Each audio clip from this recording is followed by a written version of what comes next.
The surprise terrorist attack on Israel by Hamas militants was pre-planned and well coordinated, shaking those inside the country to the core. We have the most advanced and sophisticated military in the world. This is the most amount of Jews that have been murdered in a single day since the Holocaust. The failure of both Israeli and American intelligence to detect the attack ahead of time, unleashing warnings here at home. We need an immediate assessment of our own areas of weakness and a glaring weakness in our own southern border. Former Speaker of the House Kevin McCarthy pointing to the official numbers released by U.S. Customs and Border Protection, with arrests of those on the terror watch list so far at 154, a sharp increase from 98 the year before, 16 the year before that, and just 3 in 2019 and 2020. Why are they coming to America? What do they have planned? And who are they communicating with? Those questions should have been asked far more in the months leading up to 9/11, according to the 9/11 Commission, which laid out countless examples of missed threats and vulnerabilities, including at our border. The restrictions that the 9/11 Commission recommended and that were actually implemented following the terrorist attacks with respect to immigrants have almost all been abandoned. For U.S. citizens, we still live in a post-9/11 world. At the border, we don't. Critics of the Biden administration's border policies say those policies don't appear to consider external threats from terrorists around the world. The White House pushing back. We continue to remain vigilant about terrorist threats to the homeland from anywhere. These concerns are now being raised as part of the immigration debate here in Washington and on the campaign trail. Some candidates even calling for the U.S. military to be immediately used to secure our border. I'm Christine Frizzau reporting.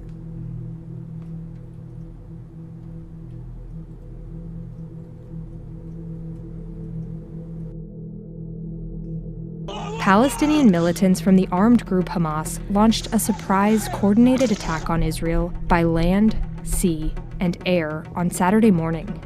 With hundreds killed, the attack is the largest and deadliest in years and prompted an Israeli declaration of war.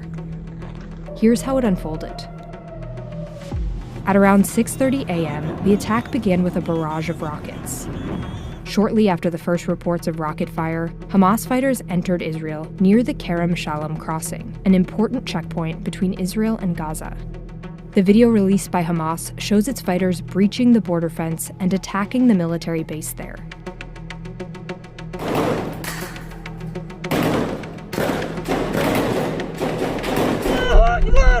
Around the same time, Hamas fighters also raided and captured Israel's Erez border crossing station.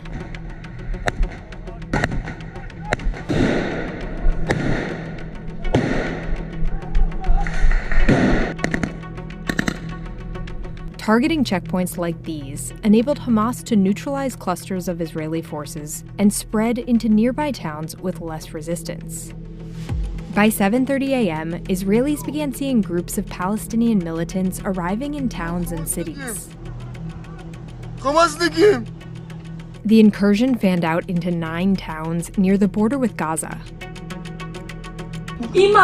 In the city of 𝙎𝙤𝙧𝙧𝙖𝙣, Palestinian militants clashed in the streets with Israeli police and military.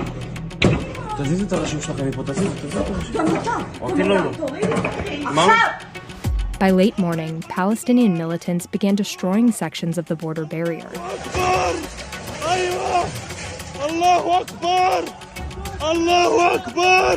What started as a small penetration of the Israeli border became a wide-open corridor.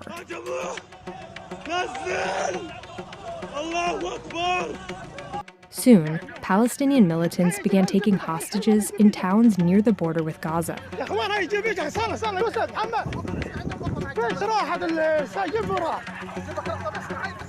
Many hostages were taken back to Gaza and driven through the streets.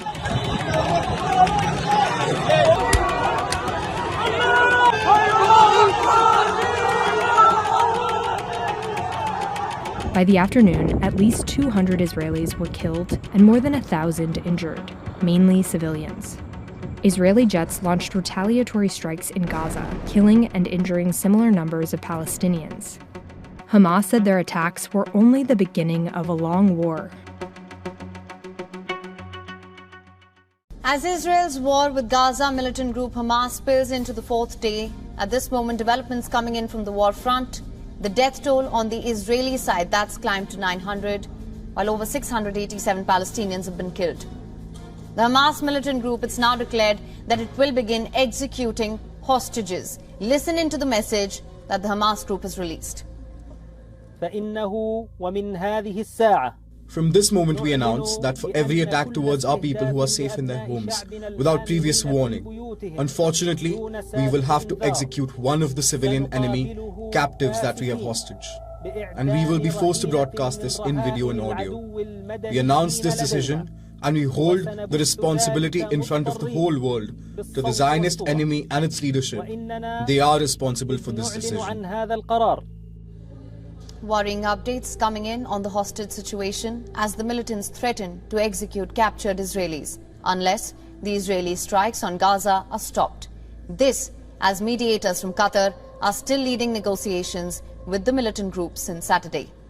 Qatar's foreign ministry has revealed that the country is involved in mediation talks between Hamas and Israeli authorities. Till Monday, there was a possibility of a female prisoner swap.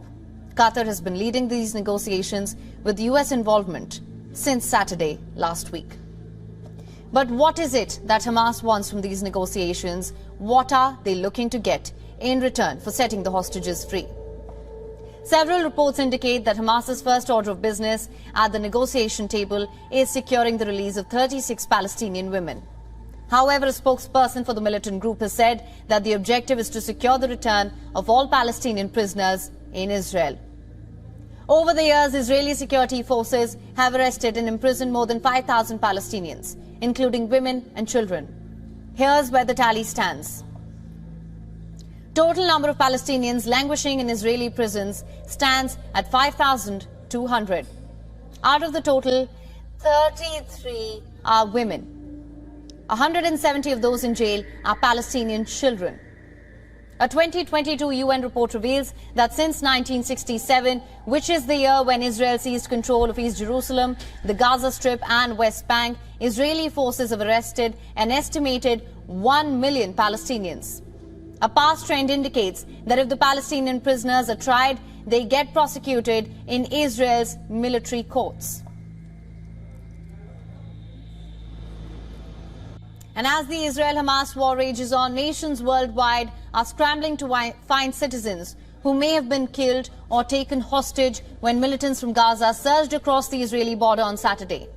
Israel has confirmed the attackers took soldiers, civilians hostage, but their numbers and nationalities have not been confirmed. Officials say over 100 were taken, while Hamas claims that the number stands at around 130. This Nepali family is mourning their children who died in the Israel-Hamas war. They were among the total of over 1,600 killed so far. According to Nepalese authorities, at least 10 Nepali students in Israel were killed during strikes. As countries begin to put evacuation plans in action, many from the ones who were abducted are believed to be foreign nationals.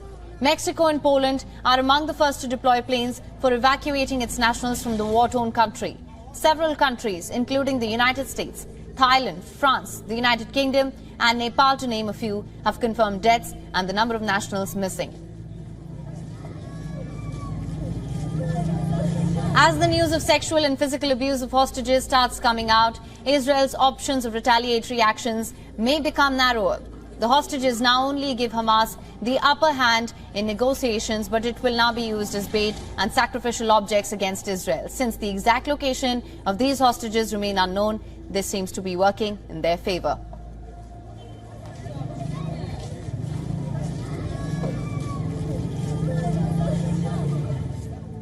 It has been more than 72 hours since Hamas launched its biggest operation in Israel. Both the sides are firing air missiles towards each other, be it a mortar strike or a drone strike. Israel even carried out airstrikes along its northern border as it responded to the airstrikes from Lebanon. Israel also carried out deadly airstrikes and pounded hundreds of locations in Gaza. a day after suffering its bloodiest attack in decades, when Hamas fighters rampaged through Israeli towns, killing hundreds and abducting an unknown number of others. But seeing the situation unfolding in West Asia, there are fears that the conflict could quickly spread in the region.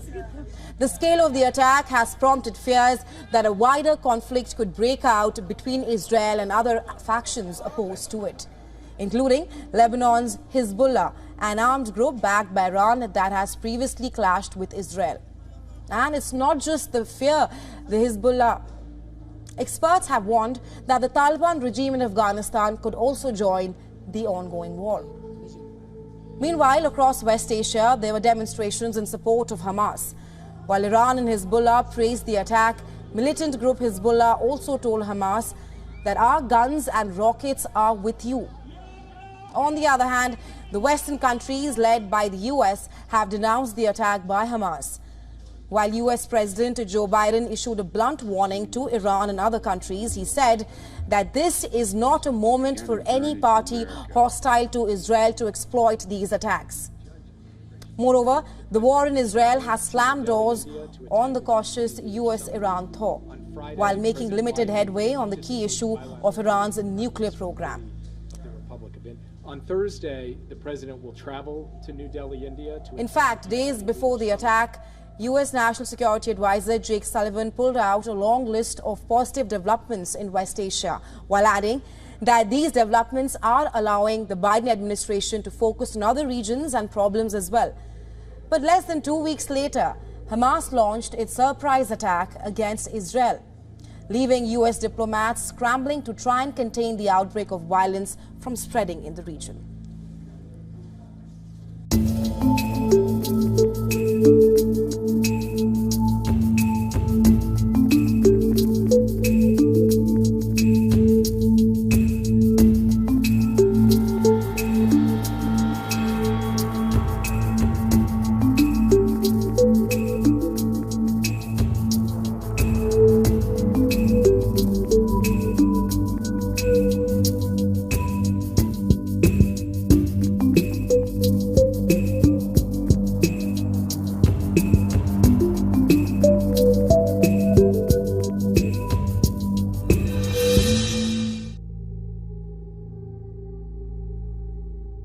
Fourteen Americans have been killed and at least 20 more Americans remain missing. In the West Bank, thousands of Palestinians have gathered to protest Israel's continued attacks on Gaza. And tonight, President Biden has confirmed that Hamas has taken American hostages. Let's get right to Local 10's Glenna Milberg live in the newsroom with the latest. Glenna. Calvin, Nicole, some of the images we are bringing you tonight are going to be hard to watch.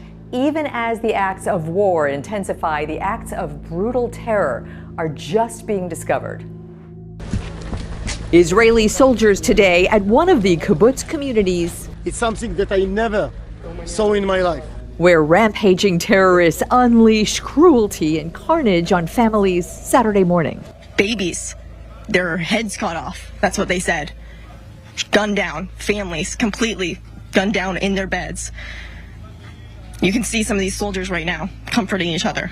The images of those families, the pleas of others who survived. Terrorists came to the door, they were throwing grenades in. Families are taking their searches of the missing public, some with evidence their loved ones are among the 100+ hostages held somewhere in the dense maze of Gaza buildings. The optimistic scenario here is that she's held hostage in Gaza and not dead on the street of the kibbutz where we grew up. American citizens are confirmed to be among the hostages. U.S. lawmakers are overwhelmingly united in backing Israel's mission. And the resolve to make sure that Hamas is never able to do something like this again is strong. The Israeli air assault is punishing, retaliation with a mission to disable and dismantle Hamas and its terror capabilities. The resolve is high. As we see the atrocities, it saddens and tears our hearts, but it also serves to galvanize our spirit and our focus on what needs to be done. This has just been a relentless tempo. Hamas has not stopped a rocket campaign into Israel today, and this time warning the target would be 𝙎𝙤𝙧𝙖𝙣, an Israeli city north of Gaza. What did I do? In Gaza, morgues are becoming overwhelmed. Israel's operation sparking protests today in the West Bank. We do have a lot of ground troops in this area. We have a lot of tanks. Though Israel is amassing troops and tanks at the Gaza border, signs a ground invasion may be to come. The U.S. support is arriving now. American warships already staged this weekend in the Mediterranean. It is just after 1 in the morning, and in the last hour, we learned that the first plane carrying U.S. ammunition landed at an airbase in Israel just east of Gaza. Charlie, thank you very much for joining us at the top of the show. What have you learned since you've been in Tel Aviv? Well, today has been an extraordinary day of death and destruction. The casualty figures now hurtling into the thousands on both sides. And this has definitely become a complex and multi-fronted war in northern Lebanon, in southern Lebanon, northern Israel, in the south of Israel, on the border with Gaza, and even up to Tel Aviv, where we are. There have been attacks, both small arms fire and rockets. There's been artillery from the IDF back into Hamas-controlled areas and airstrikes into Gaza. But there have also been more disturbing reports in the south of Israel, where this morning the government claimed it had secured its border with Gaza. That now appears to have not been the case. In the last hour, 2 terrorists were killed in Mefalsim and another was killed in Sderot, areas that the IDF claimed they had cleared with paratroopers. It now seems that that might not be the case as more violence continues. In the last half hour meeting with troops, Defense Minister Yoav Gallant said that he had released all restraints and that Israel was now going into a full offense. Now, for people in Gaza, this will obviously be extremely concerning as the number of people killed there approaches 1,000 as targeted airstrikes are launched. But when some of the atrocities become made aware and some of the information coming out of southern Israel reaches the airwaves, the reason for that kind of statement will become more clear, I think, to onlookers. In the last hour, we have heard reports of up to 40 babies being killed in a kibbutz in southern Israel. I think this is the most shocking development of all of the shocking developments we have heard today. It goes beyond the standard massacre and murder that has become commonplace since Saturday. It is a new level of depravity. Many of the people that I've spoken to today, fleeing from southern Israel, fleeing from those kibbutzes, reflecting in great misery and shock at that news. The reports there from the Israeli ambulances and indeed IDF soldiers who cleared out that kibbutz. It's a devastating development. Thank you, Charlie. Yes, extremely devastating reports if they turn out to be true. You say that Israel will be launching a full offense. What does that mean? What is that likely to mean? We're already seeing targeted airstrikes onto the Gaza area. What else could we see? Well, in the last 24 hours, the Hamas side, they have launched many targeted rocket attacks into Israel, reaching Ashkelon, where they offered a warning an hour before they sent rockets in there. The Palestinian Islamic Jihad in southern Lebanon also launched rockets into northern Israel. And the Israeli side have reacted with dozens and hundreds of airstrikes into Gaza, especially along the coastline. But the development that is likely now over the next 24 to 48 hours is a ground assault into the Gaza Strip. This hasn't happened by Israeli Defense Forces since 2014, but it's understood that with the restraints being removed, as the Defense Minister says, and as more Israeli troops amass on that southern border with Gaza, which appears porous with terrorists crossing over, that a more direct ground invasion is likely into the Strip. And this will, of course, mean more death and more destruction and much more conflict. Thank you very much indeed. Charlie Peters there, our reporter live from Tel Aviv, Israel, bringing us the very latest on what is escalating between Israel and Hamas. The White House lit up in white and blue, symbolizing President Biden's commitment to Israel in the wake of Hamas's surprise weekend massacre. So in this moment, we must be crystal clear. We stand with Israel. But coming from Biden's left flank, a vocal anti-Israel push. Pro-Palestinian rallies happening nationwide. At Harvard, students publishing a letter saying Israel is entirely responsible for the violence. Similar statements coming from students at Columbia and Northwestern, calling it a grievous miscarriage of justice to portray Palestinians as the aggressors. Former president of Harvard University Larry Summers tweeting, "In nearly 50 years of Harvard affiliation, I have never been as disillusioned and alienated as I am today." New York Democratic Congressman Richie Torres adding, "These hateful Harvard students are the future leaders of our society. May God help us." On Capitol Hill, progressive Democrats Rashida Tlaib and Cori Bush calling for the U.S. to cease funding for Israel, sparking intense backlash among their colleagues.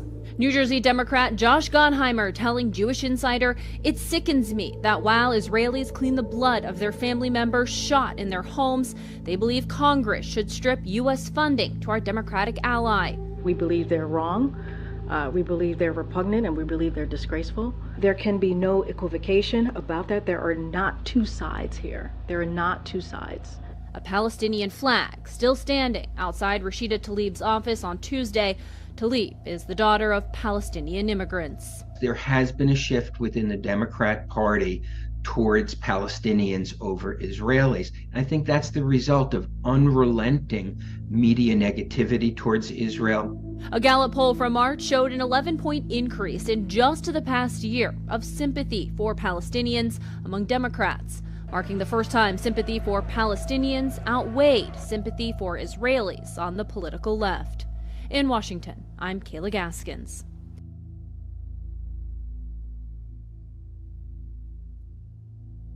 Israel's Iron Dome, the anti-missile system you just heard about, was first deployed in March of 2011. The military claims it has about a 95% success rate, but it was pushed to the limit during the early hours of the attack due to the sheer number of rockets fired. CBS's David Martin takes an in-depth look at how it works. Israel says Hamas has launched more than 4,500 rockets, many of them intercepted by the Iron Dome air defense system. It has kept the death toll from going even higher. And today, President Biden promised to send more interceptors manufactured by Raytheon at about $50,000 each. We're surging additional military assistance, including ammunition and interceptors, to replenish Iron Dome. We're going to make sure that Israel does not run out of these critical assets. Iron Dome has been defending Israel against terrorist rockets for more than a decade. It has been effective, as it typically is, in taking a lot of those rockets out of the sky and saving countless lives by doing so. Now, of course, some rockets have gotten through to tragic cost. Because the flight time for a rocket is so short, Iron Dome can operate on automatic. As soon as a rocket launch is detected, an alert goes out telling everyone to run for shelter, while Iron Dome launches its interceptors, homing in only on rockets headed toward populated areas. So it doesn't have to fire 4,500 interceptors to shoot down 4,500 rockets? No, a significant fraction of these rockets are not going to hit anything vital. Retired General Frank McKenzie, former commander of U.S. forces in the Middle East, says Hamas doesn't really care where the rockets land. They've got a large stockpile of missiles, and I think we should anticipate the intensity of these attacks to continue for a few days yet. If Hezbollah, which is based in Lebanon on Israel's northern border, unleashes its stockpile of rockets and missiles, Iron Dome could be stretched to its limit. Nora? That is the big concern. David Martin, thank you. Tonight, the death toll has climbed to more than 1,600 people as the fighting continues between Israel and Hamas. At least 14 Americans are among those who've died. President Biden spoke with Israel's Prime Minister from the White House. Natalie Brand tells us more as the conflict in the Middle East continues. Israel is carrying out punishing airstrikes in Gaza as its Iron Dome intercepts incoming missiles from Hamas. The Israeli military says the air assaults are designed to cause maximum destruction in areas where it says Hamas terrorists congregate. Hundreds of targets were hit in Hamas stronghold Ramal. Even Gaza's main port was struck. Security experts say for Israel, this fight is unlike previous rounds with Hamas. Israel has to win this one conclusively so that no one else, whether it's Hamas or Hezbollah or Iran, tries to test it in this way in the future. We stand with Israel. Speaking at the White House, President Biden reiterated U.S. support for Israel. We will make sure the Jewish and democratic state of Israel can defend itself today, tomorrow, as we always have. The U.S. is surging additional military assistance, including ammunition and missile interceptors. It's also sharing intelligence to help with hostage recovery. Americans are among the captives. Hostages whom Hamas has now threatened to execute. We are looking for our son. We have to find our son. Laor Abramov was at the music festival that came under attack. He took refuge in a bomb shelter and is missing. We spoke with a witness that saw him taken away on a pickup truck. As rockets light up the night sky, there has also been deadly fire with Hezbollah along Israel's border with Lebanon, fueling concerns about the conflict expanding. Now, along with flight suspensions, cruise liners are adjusting their scheduling in the area. FedEx also stopped deliveries to Israel, while retail stores are temporarily closed. Right. Yeah, he came to Washington for his PhD in international studies. Now a heartbreaking connection to Western Washington and the war that's happening on the opposite side of the country. I think everybody's in shock. A University of Washington graduate brutally killed over the weekend. This wonderful human being was killed who had no malice toward either side. Or towards anyone, really. He was a beautiful human being. Katzman's mother says he was found dead inside his apartment in Israel after Hamas soldiers burst into his home. We understand that he and his neighbor were hiding in a closet at 2:30 a.m. on Saturday morning, that they found his body. A distinguished scholar, his peers tell me he was passionate about his work. I see now the importance of his work in an even greater way than when he first came. His research focusing on the interrelations of religion and politics in the Middle East. Born in Israel, Katzman found his way to the Pacific Northwest. He was just a really good guy. He, the sort of person I think everybody wants to get to know. Professor James Wellman even visited him in Israel, a memory he says he's forever grateful for. And no one knew it was coming, of course, and I had texted him, 3 or 4 days ago and said, hey, are you okay? And I didn't hear back. This weekend was heart-wrenching. I still feel tears, and I can't believe he's gone. And his mom says the family is now working on funeral preparations. The death toll now reaching more than 1,500 people and still counting. Back to you. Congressman Dean Phillips, along with several of our local lawmakers, have weighed in on the conflict by now in some shape or form. And Phillips says without a House Speaker in Congress, it's like America is sitting on the sidelines.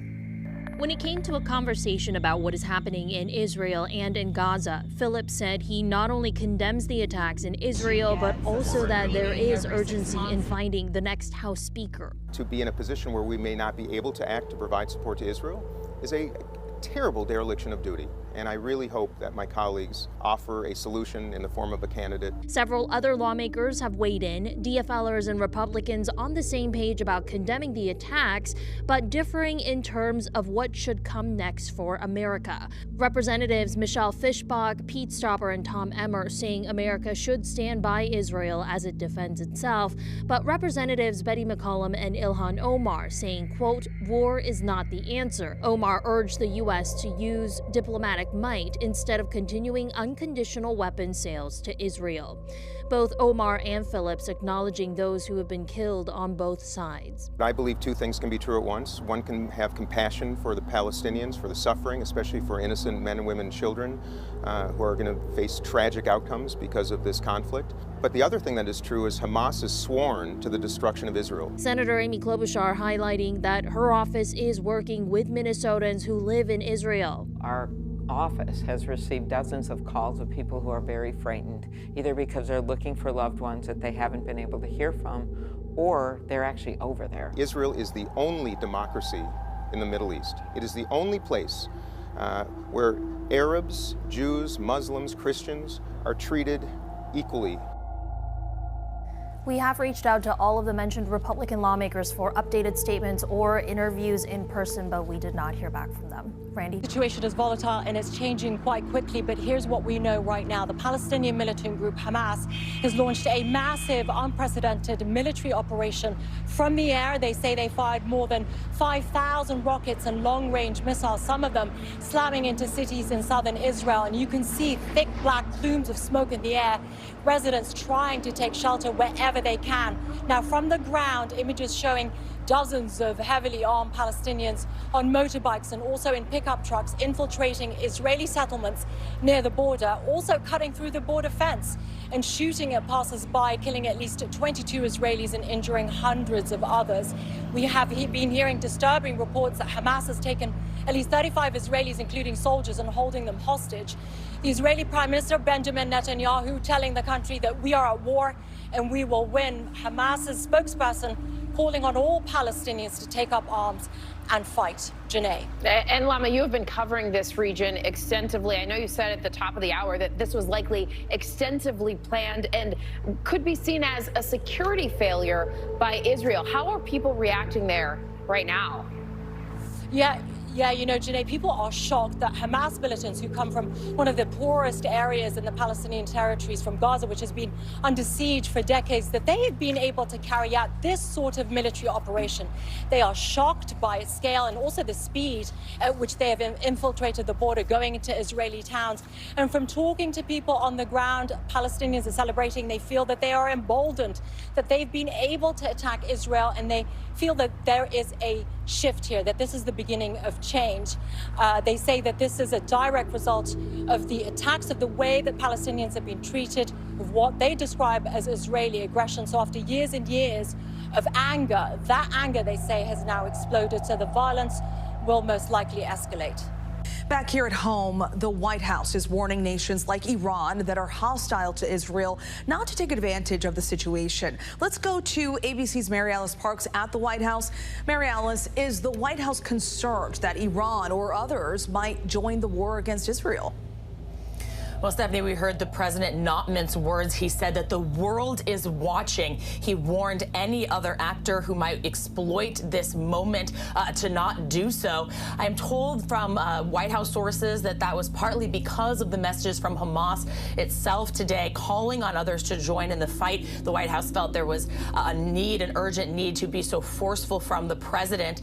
It was interesting, in a background call with a senior White House official and reporters this evening, they did say that they don't yet have any specific indication, that it was too early to tell ways in which and whether or not the state of Iran was directly involved in planning or supporting this attack, but that they're going to be looking at it, of course, studying it very closely. But this official went on to say that there is no doubt that Hamas is funded, equipped, armed by Iran and others, and that is part of the reason they need to continue to hold Iran accountable. Stephanie. So many questions remain, including whether there were any missed signs by U.S. and Israeli intelligence. Mary Alice, you've been there for us all day. Thank you so much. So many Israeli casualties from the massacre at that music festival. More than 260 bodies recovered from the scene. We're hearing from witnesses. Ian Pannell is on the scene in 𝙎𝙤𝙧𝙧𝙖𝙣, Israel. Good morning, Ian. Yeah, good morning, George. We're actually only a couple of miles away from the Gaza border. And when that infiltration, that large-scale attack happened, Hamas militants came right into the center of this town. We saw wild videos of them opening fire on civilians. Dozens were killed. And this was the police station that was overrun by militants, the scene of a pitched battle. Many people died. But as you say, the single worst incident of this entire attack was at a party just a few miles away. This morning, a music festival in Israel packed with hundreds of young people, ending in carnage. Early Saturday morning, Hamas rockets streaking overhead as people celebrated and danced. Suddenly, panic spreading as Hamas gunmen close in.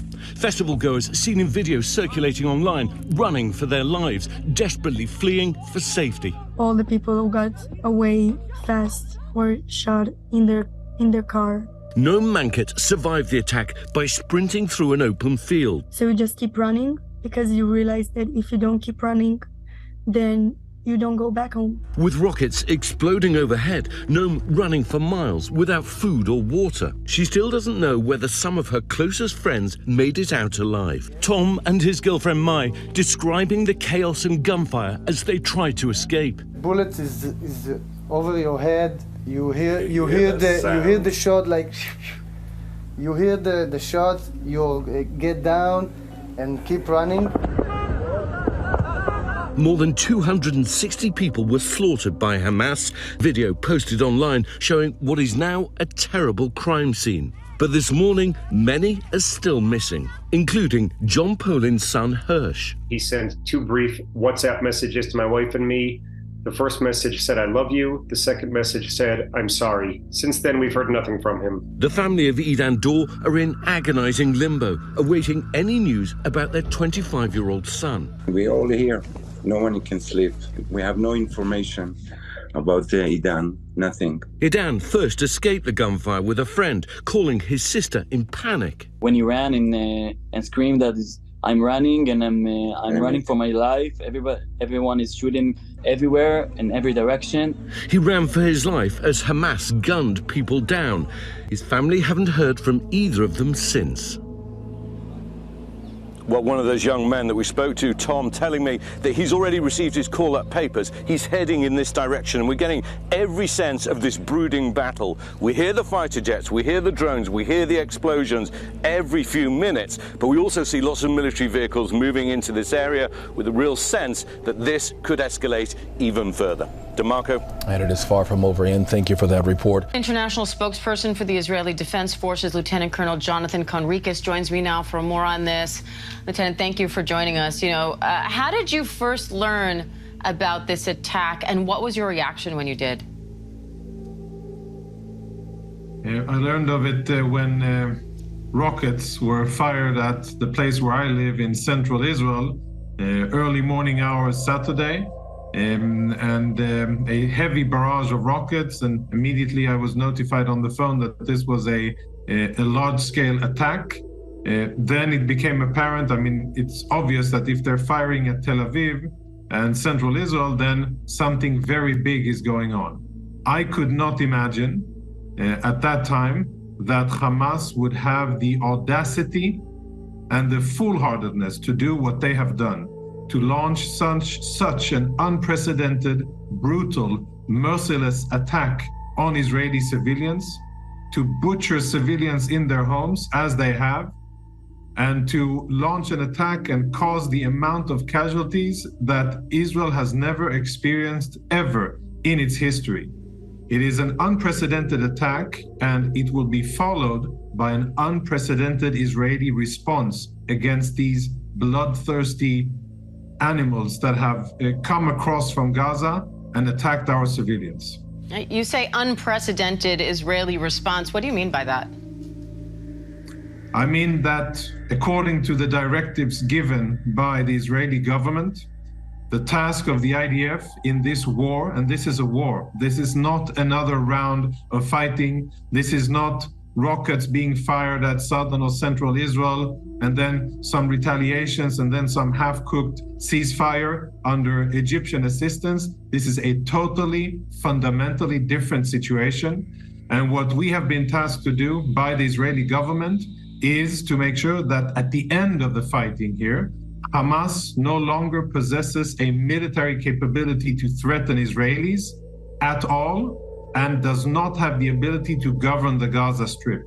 Now, what that means is, of course, for those following events and perhaps more familiar with, is that this will be a very substantial assault on Hamas's military capabilities, and that the paradigms that were relevant up until October 7th will no longer be valid.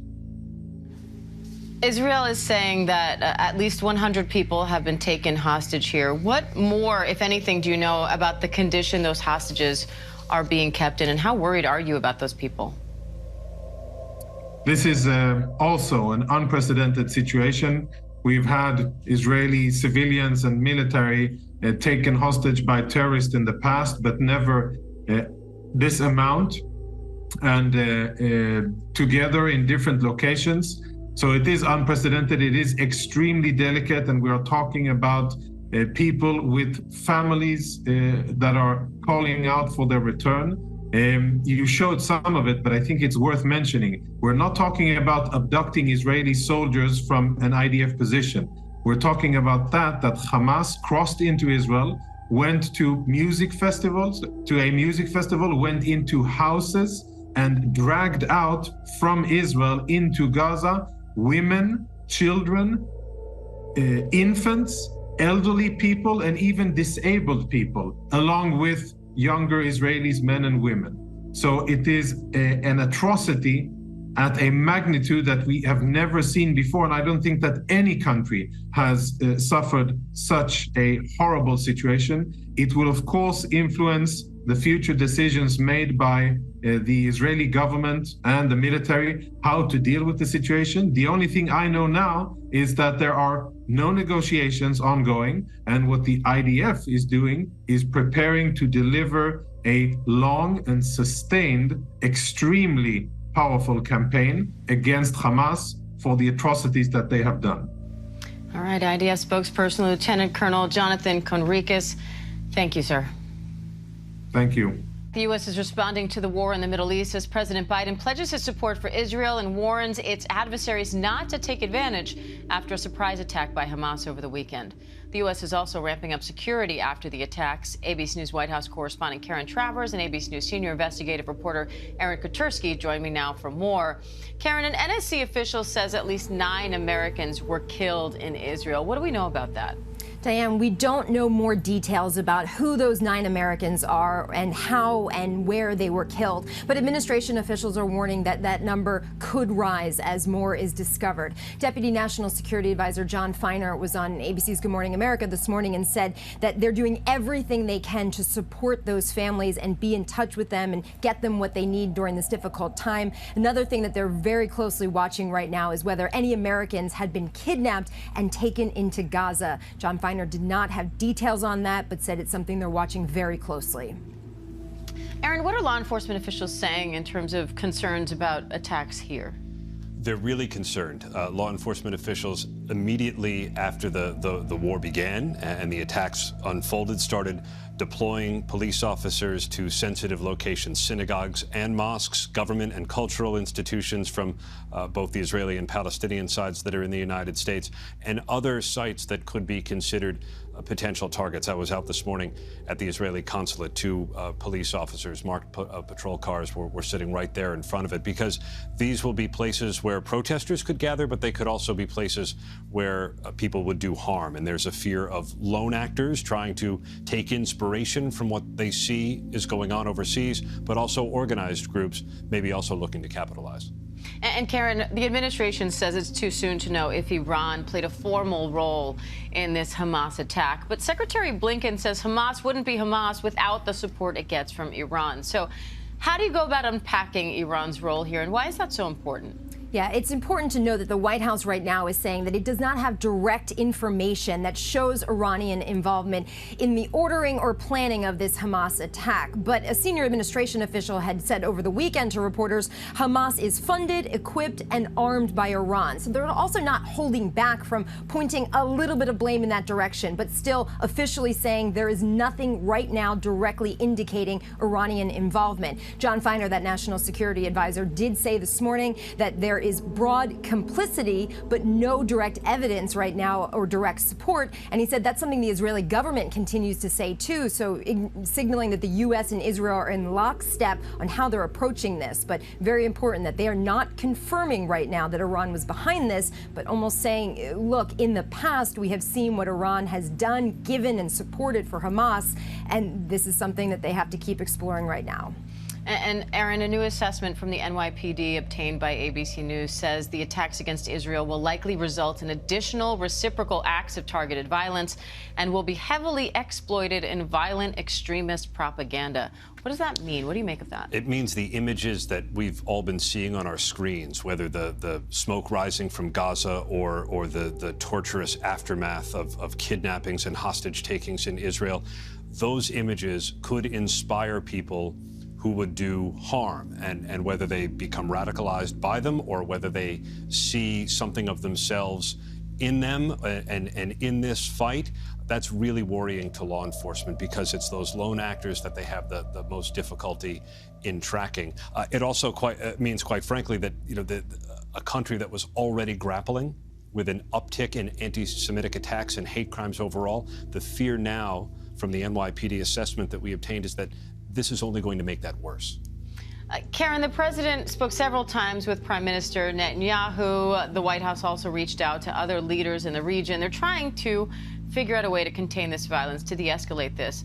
What do we know about those conversations? Yeah, the president spoke both Saturday and Sunday with the Israeli prime minister and promised that he would be in very close contact with with Prime Minister Netanyahu going forward. And the White House is making it very clear that the U.S. stands with Israel, that the Israelis have the right to defend themselves and their people, and that is something the president conveyed in those conversations with the prime minister. But in terms of that outreach to other countries in the region and partners in Europe, this is all about trying to contain this violence. Big concerns about this spreading beyond Israel at this point, and what that means for regional stability. That's a big concern for the administration. The president said he talked personally with the King of Jordan on Saturday and has tasked his senior national security team to be in touch with top leaders in all of the countries around Israel. But this is something that they are very concerned about, and the president will continue that engagement, as he said, with the prime minister very closely.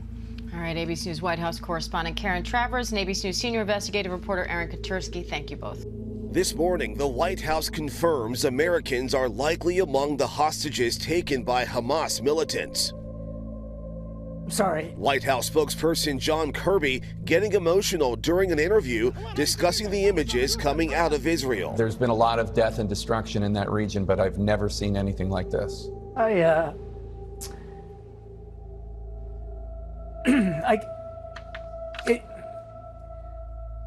Sorry, it's very, excuse me, very difficult to look at these images. President Biden will speak this afternoon about the conflict as lawmakers respond with condemnation and pledges of support. Senator Lindsey Graham even threatening to target Iran's oil infrastructure in retaliation for Iran's funding of Hamas. For every Israeli or American hostage executed by Hamas, we should take down an Iranian oil refinery. The only way you're going to keep this war from escalating is to hold Iran accountable. The White House says there is no direct evidence tying Iran to Saturday's attack. Meanwhile, the administration is warning about another militant group, Hezbollah, which controls southern Lebanon along Israel's northern border. A senior U.S. defense official tells ABC News, "We are deeply concerned about Hezbollah making the wrong decision and choosing to open a second front to this conflict." The attack has threatened to undermine President Biden's foreign policy goals, derailing his efforts to broker a deal to normalize relations between Israel and Saudi Arabia. Experts say disrupting that deal was one goal of the Hamas attack.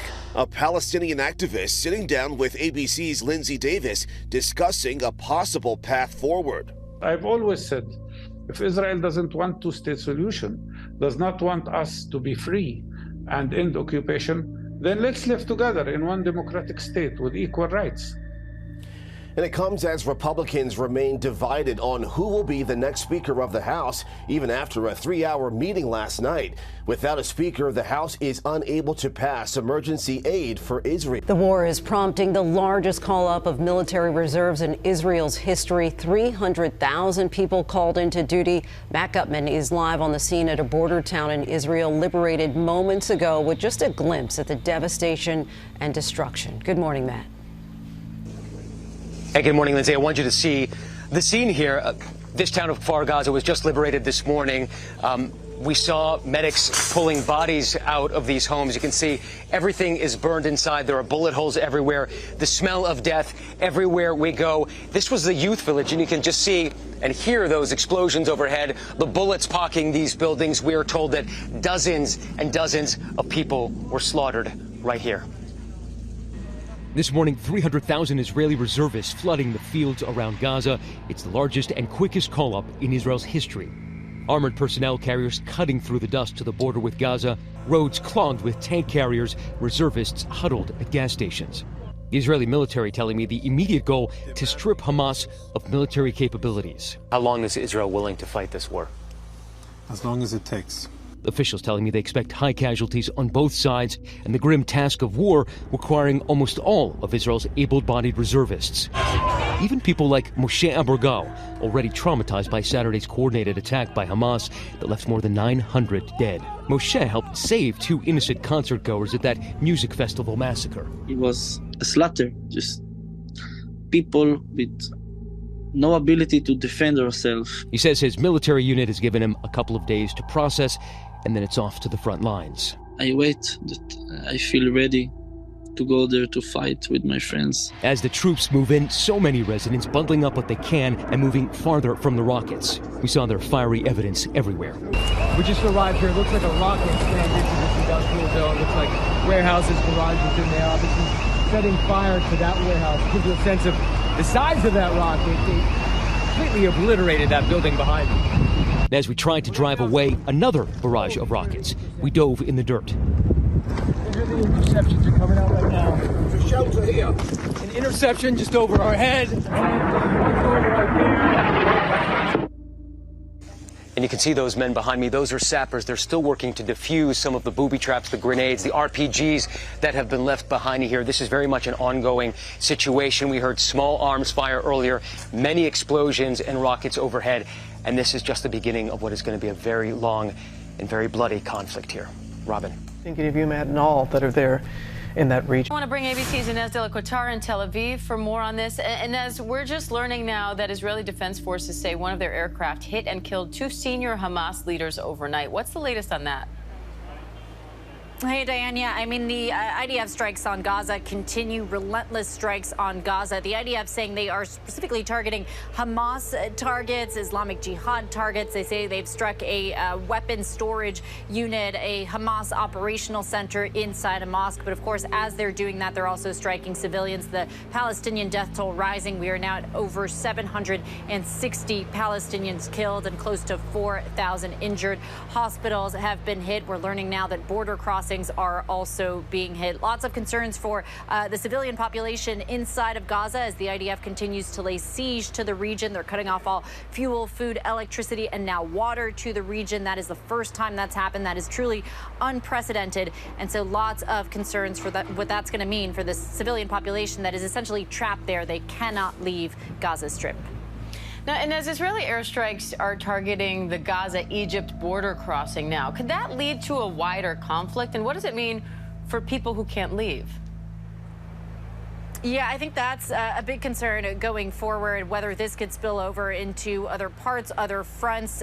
White House spokesperson John Kirby this morning on GMA did say that the U.S. is concerned about a second front opening up on the Lebanese border. He says that as of now, they haven't seen any indication that that's happening. The concern there would be that Hezbollah could get involved. But as of now, that's not happening. Israeli media reporting that Israel actually sent a message to Hezbollah via French President Emmanuel Macron, warning Hezbollah not to get involved and saying that if they do, Israel will begin striking both Lebanon and Syria. You mentioned Egypt as well.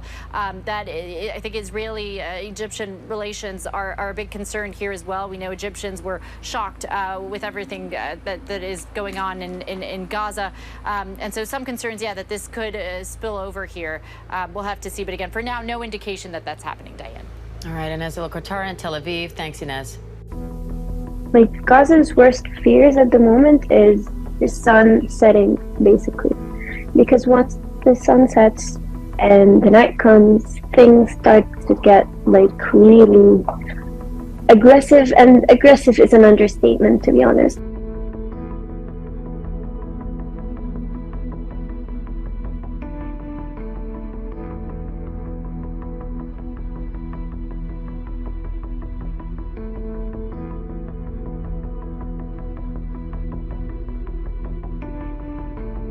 When I say, like, the neighborhoods have been wiped away, the streets are kind of, like, damaged all over the place. So it was really hard to get around, to just, like, find a way to reach the bakery, the supermarket. The only way we can prepare is to reduce our use of everything. So we're very cautious of everything. We use every light, every water bottle, everything.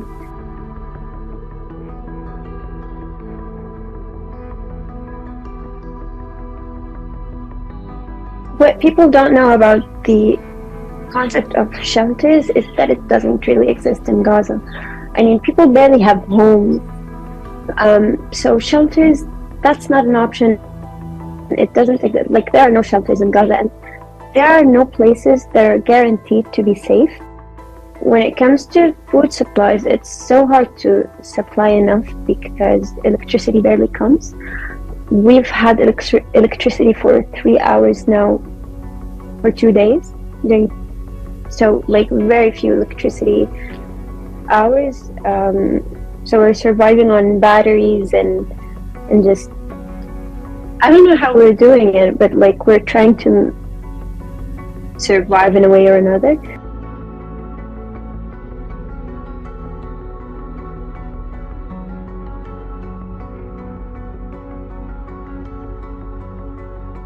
We're just like trying to survive. I don't know how mom is doing it. That, like, my mom is one of the most resilient people I've ever seen. I mean, I don't know how she's able to manage all of the house during these tough situations, but we are. Reporting across Israel and from Washington, and we begin tonight with ABC's Matt Gutman and what our team witnessed in an Israeli community, a kibbutz, near the border with Gaza just today. And we warn you, this is difficult. Tonight, the world's first direct glimpse inside a massacre. The brutality Hamas unleashed on Israeli villages around Gaza. This is the town of Kfar Aza. There are military jeeps, tanks everywhere. We understand that there were dozens and dozens of people killed here. There may still be bodies out in this town right now. The military only now able to see the full extent of the horror that unfolded in this leafy kibbutz, home to so many young families. You see the babies, the mother, the fathers in the bedrooms, in the protection rooms, and how the terrorists kill them. It's not a war. It's not a battlefield. It's a massacre. It was early Saturday when Hamas terrorists burst through the gates. So right there, I don't know if you can see, there's that breach in the fence. That's where they came in, driving motorcycles like this, and they took this entire side of the kibbutz by surprise there. Today, we are with the soldiers as they go door to door, bringing out the murdered. It's the incredibly grim task that these soldiers have of wrapping up a body right in that room. Zipping up the body bag, and then we hear soldiers praying. The victim carefully eased through the window. So you don't even know how many people have been killed here? No. I can imagine that more than 100 of them. You think more than 100 in this village right here? And all of them here in the rooms, in every apartment, you can feel. They're literally right around us in the rooms, dead bodies, their bodies. Body, and you know, see, if they lock themselves, they burn the apartment. They burn the apartments. They shoot them, they shoot the baby, they cut their head. They describe unimaginable horror here, and today, President Biden addressed it before the American people. It's abhorrent. The brutality of Hamas, these bloodthirstiness brings to mind the worst rampages of ISIS. Parents butchered using their bodies to try to protect their children. Stomach-turning reports of babies being killed. Entire families slain. And as Israel retaliates with missiles raining down on Gaza, the president making America's position crystal clear. Israel has the right to respond, indeed has a duty to respond to these vicious attacks. Let there be no doubt, the United States has Israel's back. But here, this small kibbutz seems frozen in that hellish moment. Every single house in this area has been obliterated, either by fire or gunfire. There are the bodies of militants still here on the ground. You can smell the smell of death. Everything is charred, and where it's not, there are bullet holes in people's apartments here. And everywhere you look, the bodies of militants. The further we went, the deeper the depravity. A child's bed drenched in blood. This is the youth area of the kibbutz. They breached and they came in and slaughtered. You're seeing the slaughter here. Very important to see. They came in and killed civilians. When you're saying slaughter, the general... Slitting throats, taking off heads, grenades. And in addition to the dead here, there are the missing. People kidnapped from their homes, now among the more than 150 hostages taken into Gaza. Tonight, President Biden with the somber news that a number of Americans have also been taken by Hamas. As president, I have no higher priority than the safety of Americans being held hostage around the world.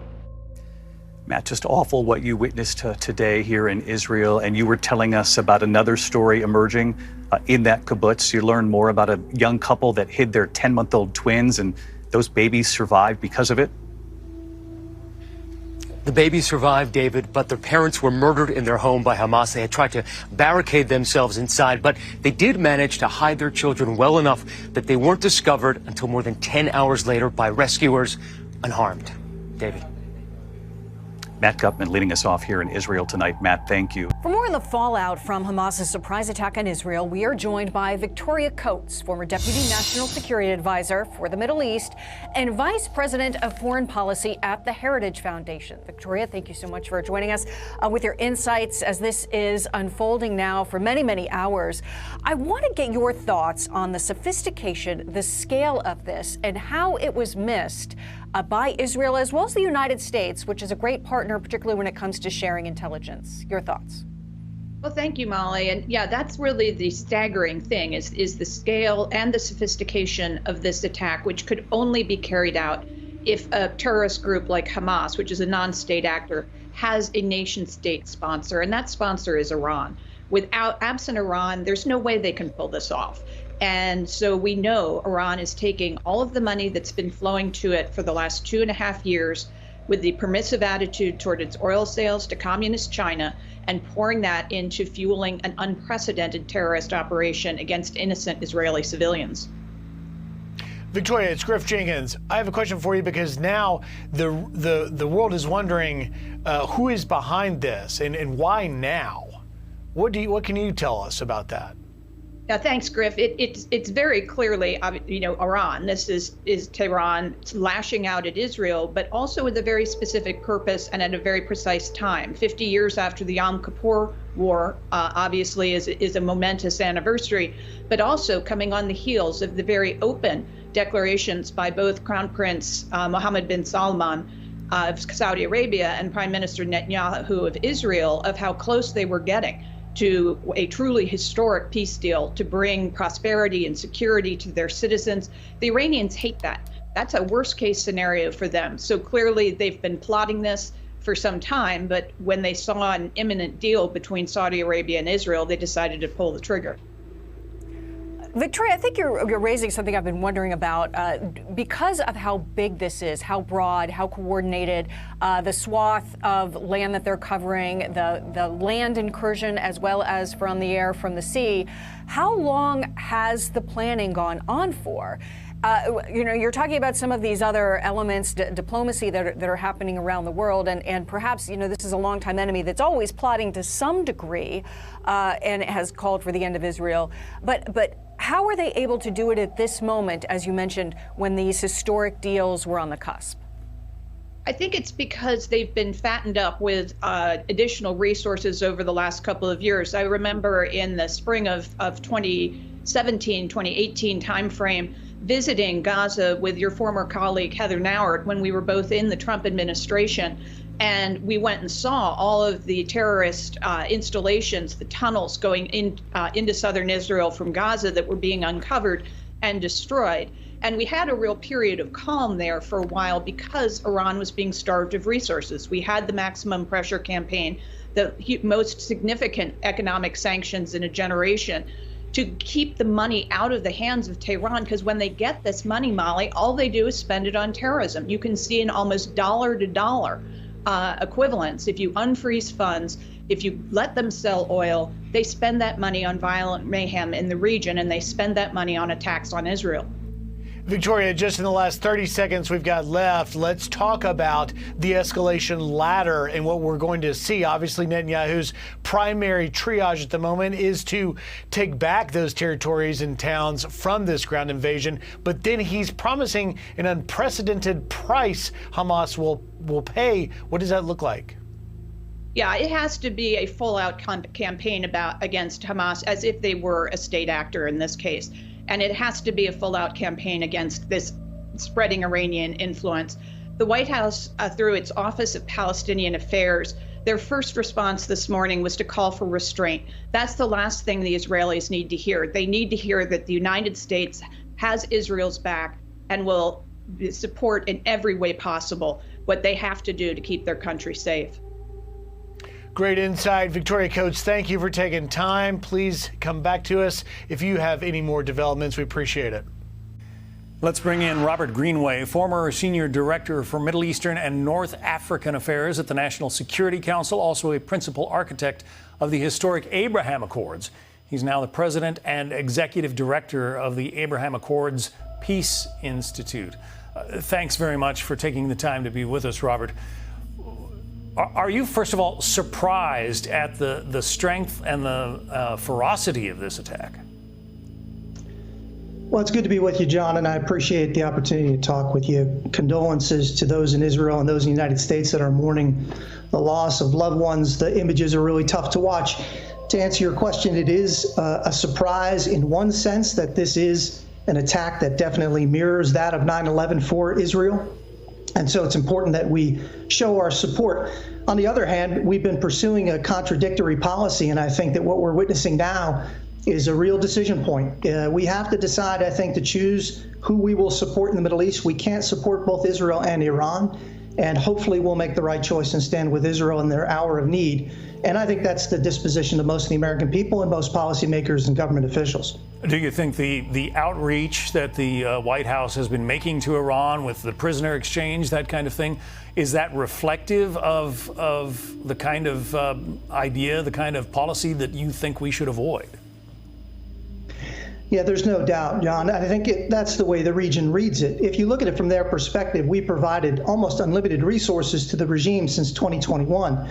After the election and President Biden took office, we lifted restrictions and started enforcing sanctions. And so where they once enjoyed less than $4 billion of accessible foreign exchange reserves, they now enjoy over 70.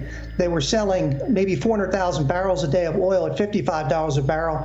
That's now well over 3 million barrels a day at $85 a barrel. We've given them the oxygen they need to breathe. And with that comes support for their surrogates and proxies, including Hamas, but also Hezbollah and the entire constellation of surrogates. And so most in the region look at this as though the United States were paying for it. And in a sense, they're very correct. Not only that, Iran has been attacking U.S. as well as our partners and allies. Testimony early this year indicated 83 attacks, for which the United States only responded to 4. And so you can understand how we would have invited this sort of aggression, and weakness always does. But specifically regarding the money, you probably heard in Jennifer Griffin's reporting just now, the White House is saying that the $6 billion that was released to Iran as a result of that prisoner exchange, it hasn't actually reached their pockets yet. Your response?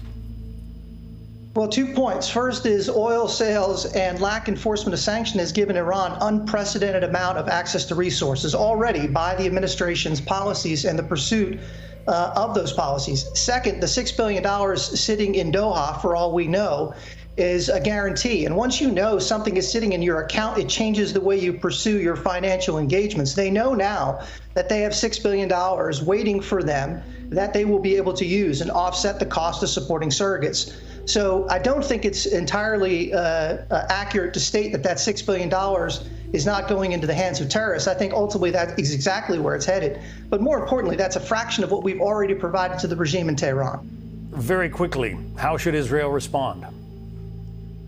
Well, I think there's no doubt that they're going to launch a large-scale operation in Gaza to eliminate Hamas as a threat. Second, I think that that is likely to risk regional escalation, and we would expect, I would anyway, Hezbollah to become involved. And then the Iranian proxies in Syria, Iraq, and Yemen also could, which makes the United States the critical player here. We could put brakes back on this and stop this now and hold the escalatory spiral, or things are going to get out of control very quickly.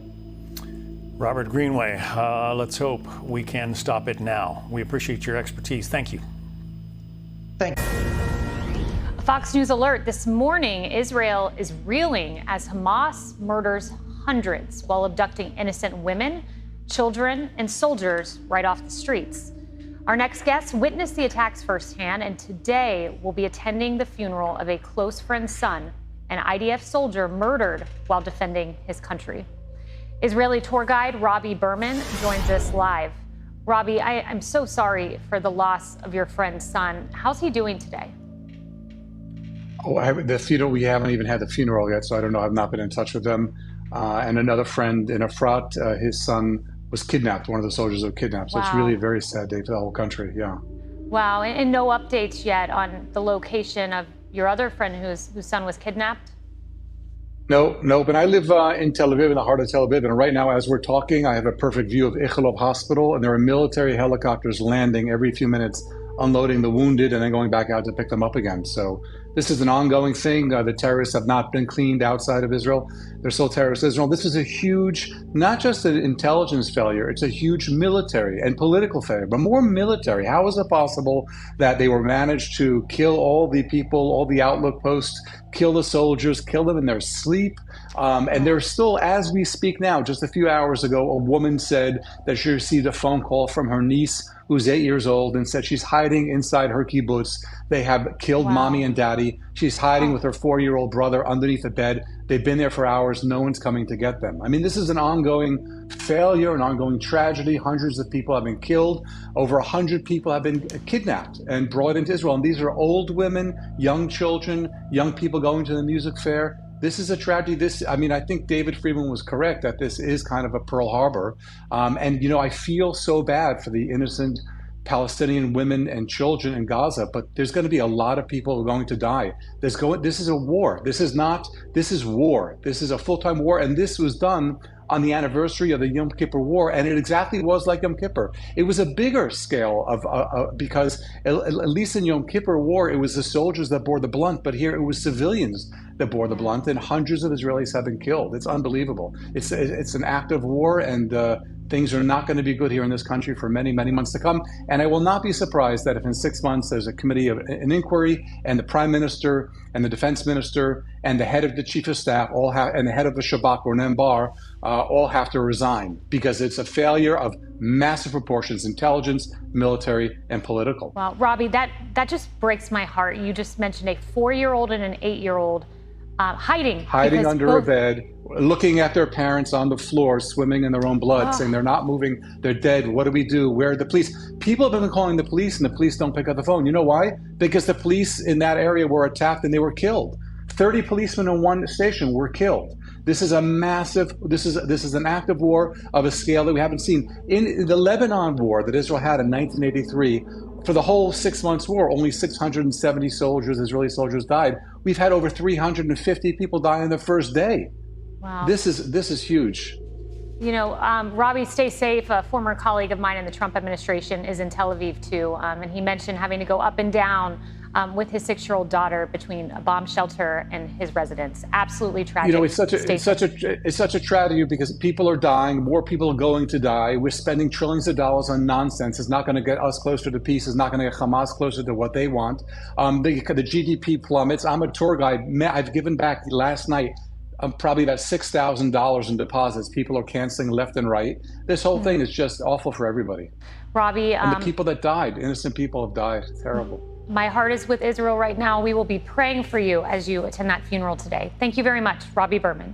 Thank you. Let's go to Fox correspondent Trey Yingst on the ground in southern Israel. And Trey, tragically, you've seen some gruesome scenes in this Hamas surprise attack.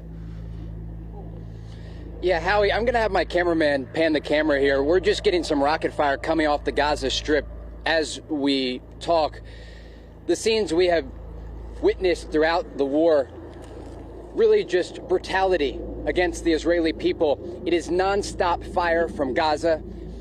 Yesterday, a massacre committed against the Israeli population. The latest numbers that we have, more than 600 Israeli civilians and soldiers. You can hear those explosions in the distance. Interceptions by Israel's missile defense system, the Iron Dome.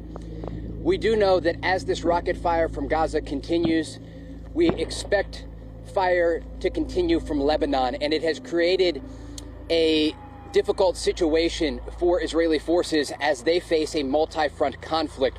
This morning, rockets and mortars were fired by the Lebanese militant group Hezbollah. opening up this conflict to a broader regional conflict.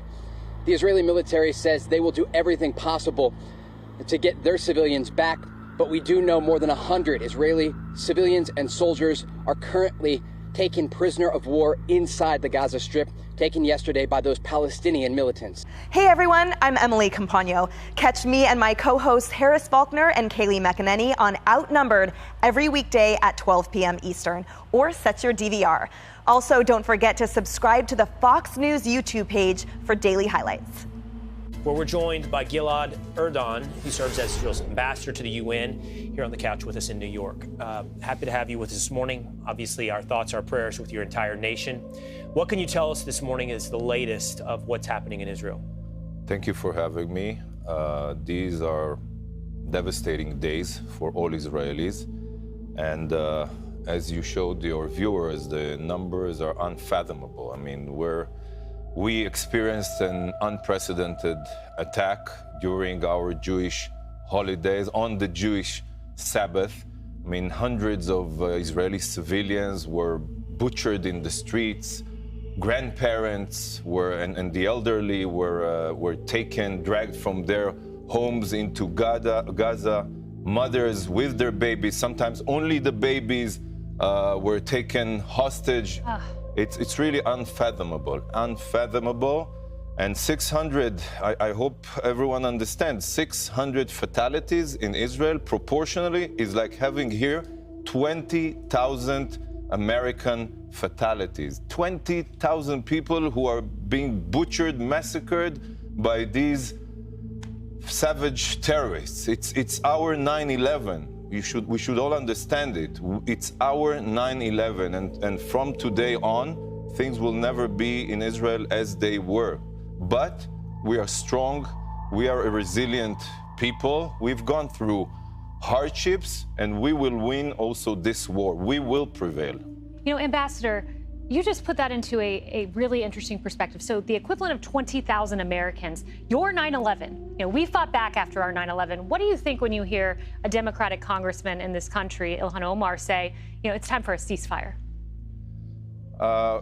I'm not going to comment directly to 𝙬𝙀 Omar. I said many times in the past what I think about the squad and their anti-Semitic views. We're not going to listen to anyone right now. We are fighting for our people. You know, today we have the Security Council of the UN that will be convened. We expect everyone, those who support the democratic values, liberal values, we expect all of them to support Israel, to condemn explicitly Hamas, and to say that they support 100% our right to defend ourselves. We don't want any lectures now explaining us how to do it, what means to use. We are going to use every means at our disposal, because you know what? We are fighting exactly like you fought against ISIS or against Al-Qaeda. These barbaric terrorists, they have the same ideology. Hamas, we should all understand who is Hamas. They're not looking to compromise or to have a dialogue with Israel. They only want to annihilate the one and only Jewish state. Their charter says, it's loud and clear, you should butcher every Jew that you meet. And that's what they did on the Jewish holiday. They butchered, like during the Holocaust, you know, hundreds of kids, babies. Our daughters are missing. There are so many people who are still missing. And we are now, you know, we are committed now to prevent these atrocities from happening again. And we will do it. Do you believe you'll get that support from both the current administration in the United States and the UN? When you look at the UN, the amount of resolutions they pass that focus on Israel, condemning Israel, do you really believe they'll coalesce at this moment? Will you have the space necessary to get the retribution that Israel needs? Look, I'm not naive, and I've been serving and representing Israel at the UN for the last 3 years. I know all the moral distortions of the UN and the automatic majority against Israel. But today we expect everyone, and first and foremost, you know, the free world, the democratic world. Israel is at the forefront of fighting terrorism, of fighting radicalism. We can all see the terrible pictures coming from Israel every day. So I'm not naive, but I hope that this time they will all understand what needs to be done, and that is full support, full backing to the State of Israel in our fight against terrorism, exactly as we were all united to back and support the free world, the democratic world, when we all needed to eliminate ISIS, because we realized they want to annihilate us, our way of living, our values. That's what we are facing now in Israel, coming from Gaza. So you'll be asking for full support for what needs to be done, in your words. So what does need to be done?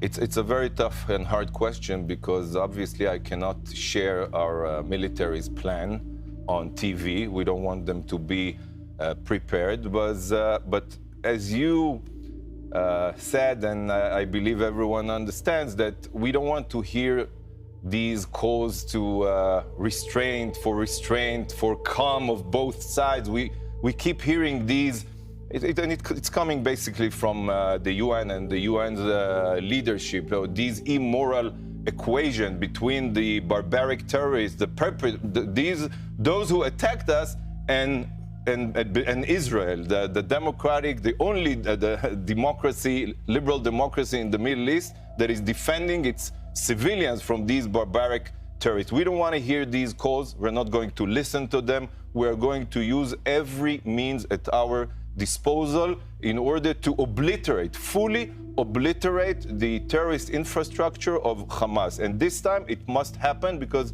it's about our existence, it's about our future as the one and only Jewish state in the world, in the Middle East, surrounded by enemies. Ambassador, it's unfathomable. You know, the administration I worked for, the Trump administration, you were there on that beautiful sunny day, September 15th, 2020, when we had peace accords coming since 1996, first time since 1996. And now here we are, September of 2023, a much different story. I'm Steve Doocy. I'm Brian Kilmeade. And I'm Ainsley Earhart. And click here to subscribe to the Fox News YouTube page to catch our hottest interviews and most compelling analysis.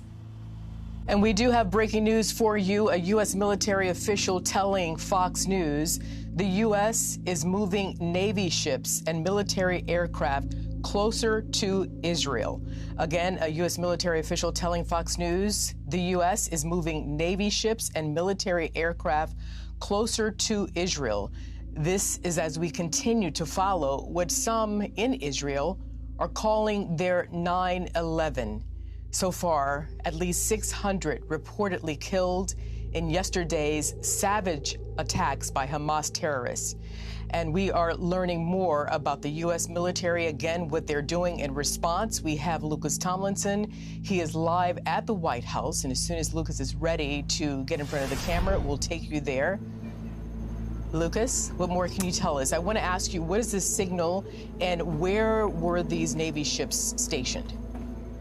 Well, Arthel, you had the USS Bataan. That's an amphibious assault ship that was already on station in the Persian Gulf. That ship will have 2,000 Marines on board and dozens of aircraft. It is not an aircraft carrier, though. It'll have the VSOL, the vertical short takeoff and landing aircraft. That would be like a Harrier, a Marine Corps Harrier, also a Joint Strike Fighter. You also have those Vipers. Those are Marine Corps attack helicopters, similar to some of our older viewers know the Cobras, and also Huey gunships. So those will be in the Persian Gulf. Not quite clear if they're going to be leaving the Persian Gulf, but however, of course, what's right there? You have Iran, so you'd want to make sure a naval presence is right there. Now, you also, in the Mediterranean, you have the USS Gerald Ford Strike Group. You have any kind of aircraft carrier strike group will have a number of Navy escorts. You'll have cruisers. You'll have guided missile destroyers, and normally, even though the Navy doesn't talk about it much, you'll also have a submarine as well. Now, the big question is, will Hamas know that these ships have been moved closer? You know, right now, it appears only the Israeli forces would know this,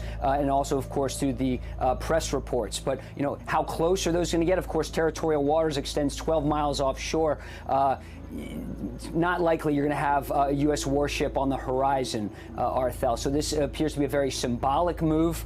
But there is some concern on Capitol Hill if There are American hostages that Hamas captured yesterday. Will the U.S. military spin up and deploy Tier 1 Special Operations Forces, hostage rescue forces, to aid Israel in the recapture of, again, potentially American hostages? Secretary of State Antony Blinken was on the Sunday shows earlier. He said that is a possibility. These are reports right now. We cannot confirm that independently.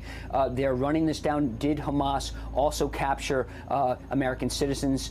Of course, American citizens perhaps with dual nationality, Arthur.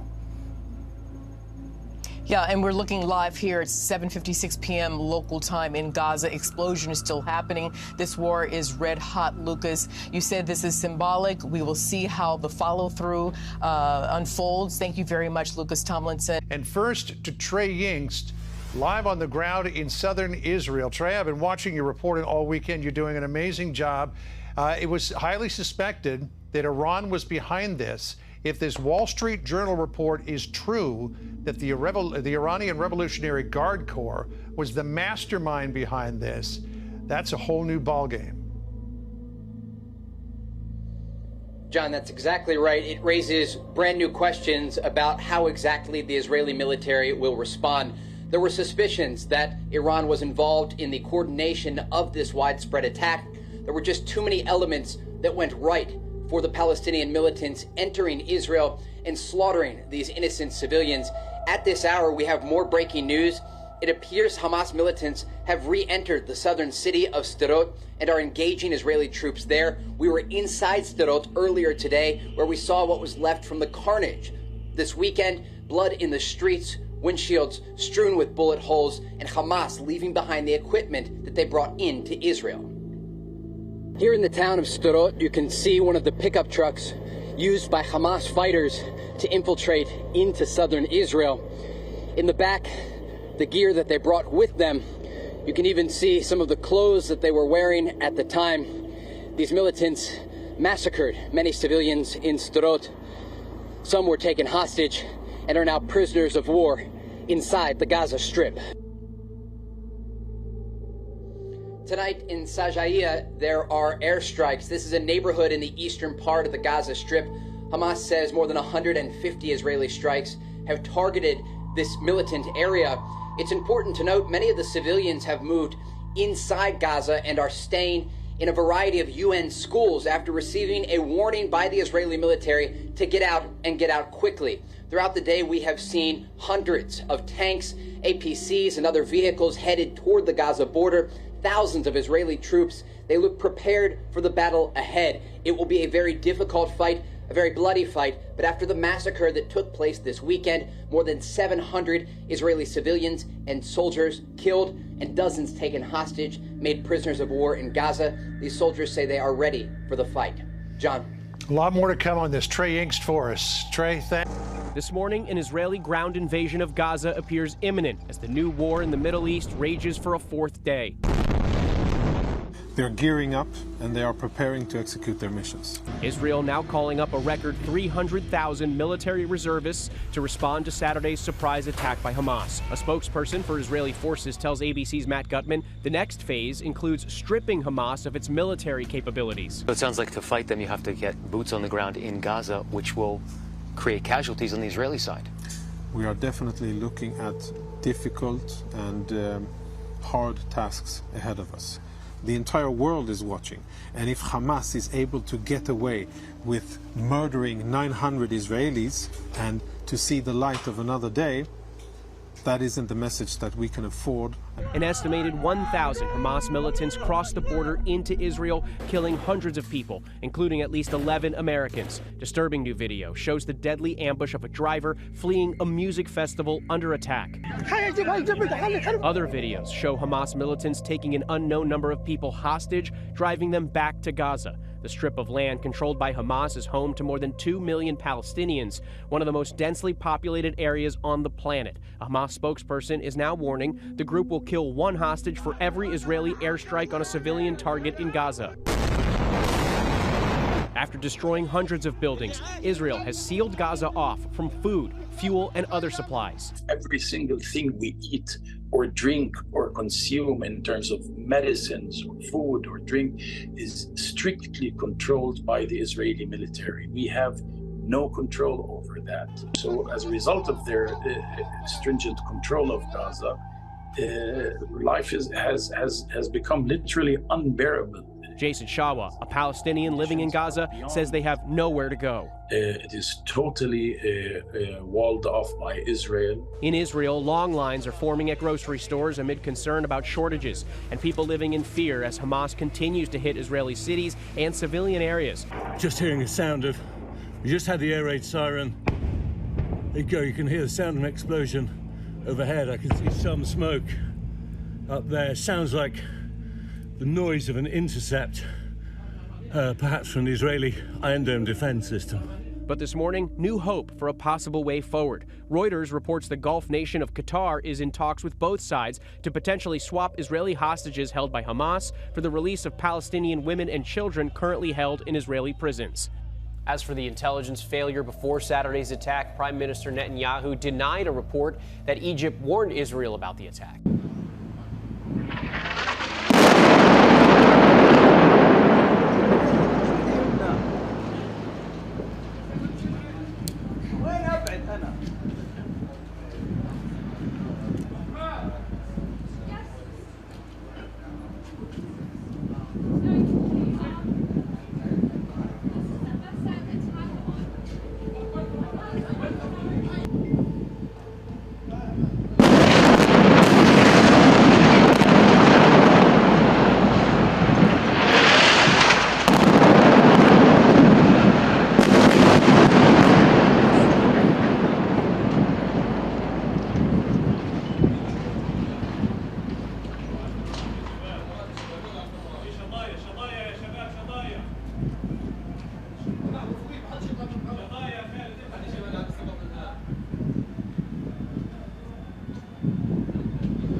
الله أكبر. حط الهرم امشي راسك يا زلمه في الجوادر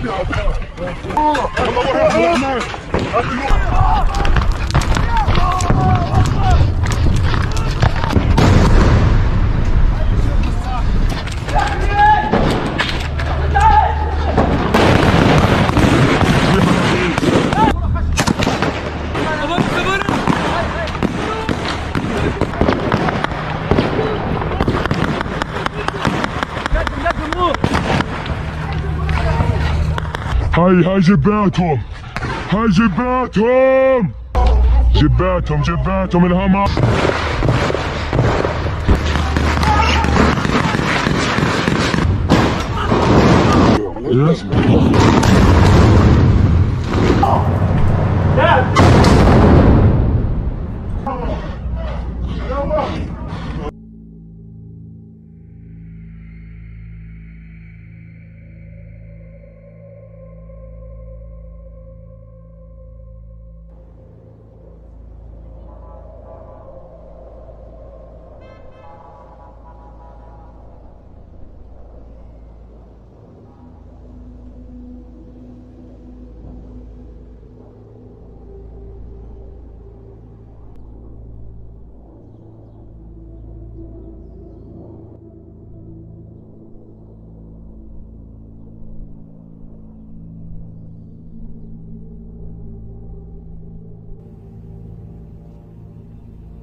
Explosions rumbled through the night after Israel declared war on Hamas on Saturday.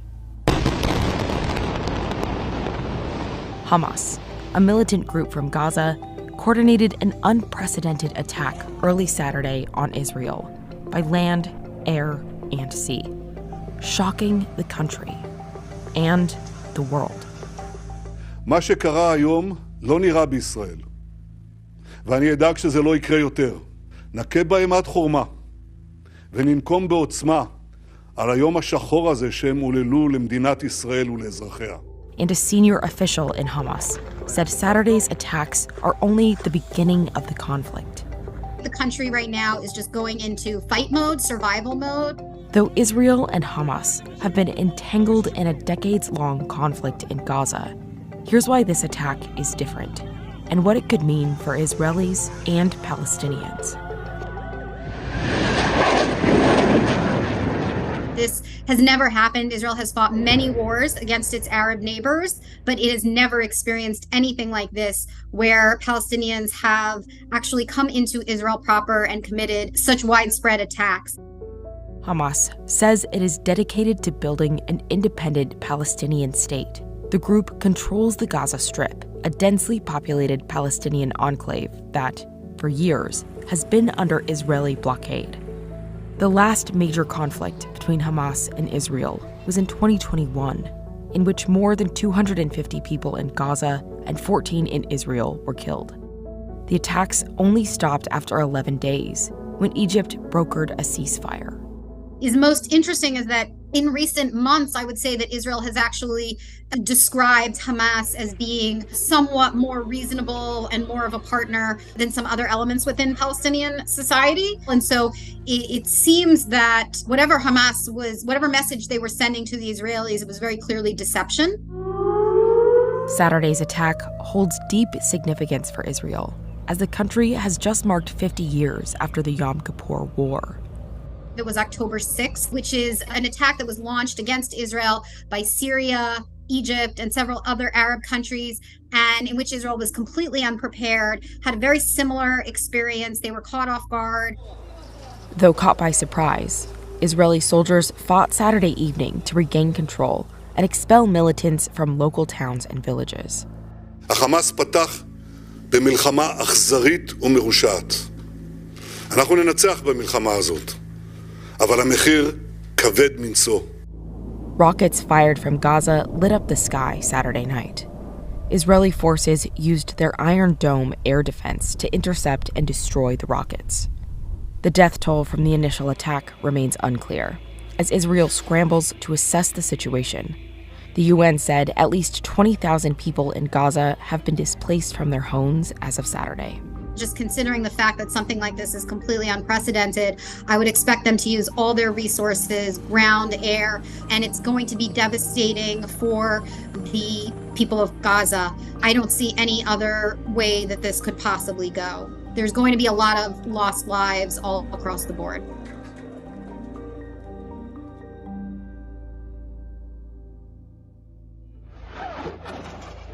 Israel has formally declared war on Hamas, following unprecedented attacks that left hundreds dead.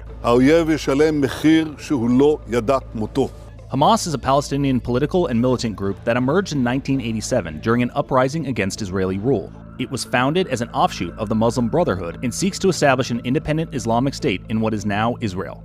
Hamas is designated as a terrorist organization by several countries due to its use of suicide bombings and rocket attacks against Israeli civilians and security forces.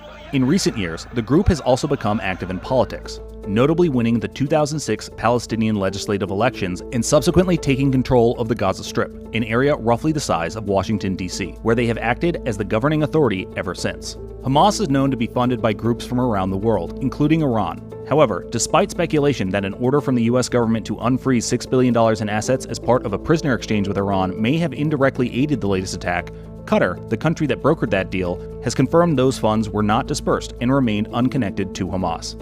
As this story develops, Yahoo News will have the latest. The surprise terrorist attack on Israel by Hamas militants was pre-planned and well-coordinated, shaking those inside the country to the core. We have the most advanced and sophisticated military in the world. This is the most amount of Jews that have been murdered in a single day since the Holocaust. The failure of both Israeli and American intelligence to detect the attack ahead of time, unleashing warnings here at home. We need an immediate assessment of our own areas of weakness and a glaring weakness in our own southern border. Former Speaker of the House Kevin McCarthy pointing to the official numbers released by U.S. Customs and Border Protection, with arrests of those on the terror watch list so far at 154, a sharp increase from 98 the year before, 16 the year before that, and just 3 in 2019 and 2020. Why are they coming to America? What do they have planned? And who are they communicating with? Those questions should have been asked far more in the months leading up to 9/11, according to the 9/11 Commission, which laid out countless examples of missed threats and vulnerabilities, including at our border. The restrictions that the 9/11 Commission recommended and that were actually implemented following the terrorist attacks with respect to immigrants have almost all been abandoned. For U.S. citizens, we still live in a post-9/11 world. At the border, we don't. Critics of the Biden administration's border policies say those policies don't appear to consider external threats from terrorists around the world. The White House pushing back. We continue to remain vigilant about terrorist threats to the homeland from anywhere. These concerns are now being raised as part of the immigration debate here in Washington and on the campaign trail. Some candidates even calling for the U.S. military to be immediately used to secure our border. I'm Christine Frizzau reporting.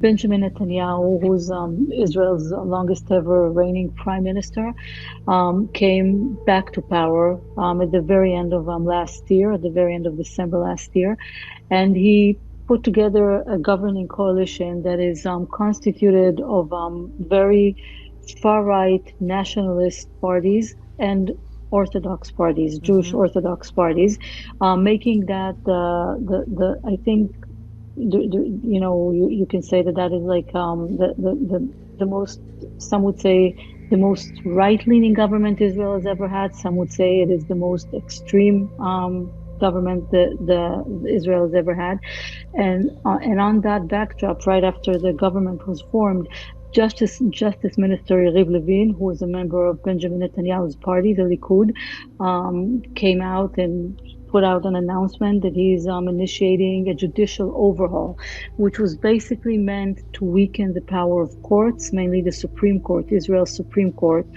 And that immediately brought on very intense public protests that went on until last Saturday. So it went on for 40 weeks straight. It got bigger and bigger as time went by and as the weeks went on. And it turned out to be the biggest protest movement that Israel had ever seen. And the division was very, very big. And, it was felt everywhere, because I think that in my perception, and I think many would tell you that at some point it went way beyond the controversial judicial overhaul, which is always at the foundation of things. But, it was a very big opposition to Netanyahu's government, because a lot of other things that they were trying to pass through in parliament and in other ways that a big part of the public very much resented here. And it's safe to say his political future was much in question. As he seeks a more unified government, and you understand why everyone would be rallying, behind unification, or at least everybody kind of on the same mission, if you will, in terms of any kind of retaliation. Does it change the political course of Benjamin Netanyahu? Not necessarily. I mean, I don't think so. There's been a lot of talk that's being pushed back both by Israeli officials, Israeli politicians, leaders, and also by some, people in the general public. So there's been a big pushback, on the questions of, how this even happened, right? I mean, it's pretty amazing that it even happened to a country like Israel. Is he being held responsible for that? What's the conversations that you are hearing there in Israel about his responsibility for missing on the intelligence side of things? So, some people are saying that he has a big part in it. Obviously, most people think that there was, an intelligence failure here, but there is talk about, first of all, him being responsible for everything that goes on as prime minister, and also that pressure that the government had put for instance, to shift military powers from the Gaza area to the West Bank, for instance, to secure settlements, especially during the Jewish holidays that they were just coming to an end just last Saturday. So they're also saying so it's not just his overall responsibility for the situation, but actually some things that were brought on by his government, by their policies, by how much they wanted to go towards the settlements, and allow them to do things in the West Bank that needed a lot of security. So yes, he is being blamed for this. So I just want to clarify. Are you saying, instead of focusing on the border with Gaza, potentially moving resources from that area to the West Bank? Yes, that is part of the conversation here in Israel. I want to be clear that it is not 100% of the conversation. Not everyone is saying this, and even the people who are saying this, are not saying that this is 100% to he's 100% to be blamed for what happened. But there is talk about the specific point that I was just talking about, that because they wanted to allow settlers in Judea and Samaria to have all these ceremonies and all these events during the Jewish holiday season. They did move some military powers. They did shift them to the West Bank, and this left Gaza a little bare, as in relevance to what is usually over there in terms of military powers.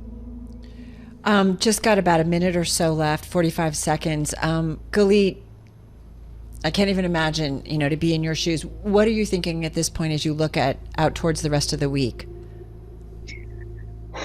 Well, if you listen to the rhetoric of everyone, who's been speaking to us leaders, IDF officials, they're speaking about a very, very long military operation that's coming ahead. And there's a big question if Lebanon will be joining, Hezbollah in Lebanon will be joining in.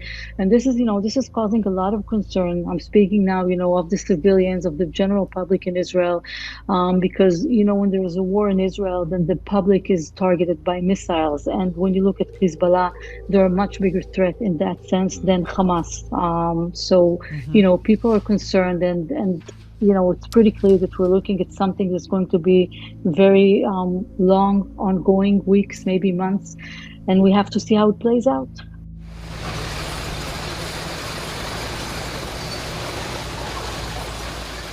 We finished to fight here in this kibbutz after 48 hours, something like this. Wave after wave of Hamas terrorists. They surprised the kibbutz 6:30 in the morning in Saturday. 70 terrorists with full arm, full ability and capabilities, and you will see it's a big massacre, big disaster. At the moment we're at the Kfar Aza settlement, 2.5 kilometers from Gaza. At the moment you are staying at the neighborhood of the youngsters. This is the bathroom, living room. Most of them were students with small families. Average ages are between 18 to 25. And this neighborhood was brutally attacked and slaughtered. RPG were shot, they burned everything. As you can see, they had no chance to survive. You can see the whole village are ruined. You can see burned houses. You can see people inside that burned. You can see bones. You can see all the terrorists. It's horrible, There is no words that can describe it. It's kill you inside to see your country bleed.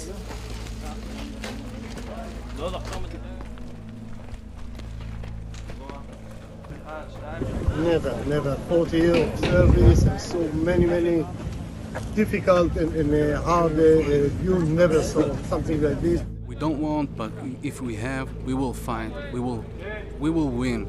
There is no doubt about it.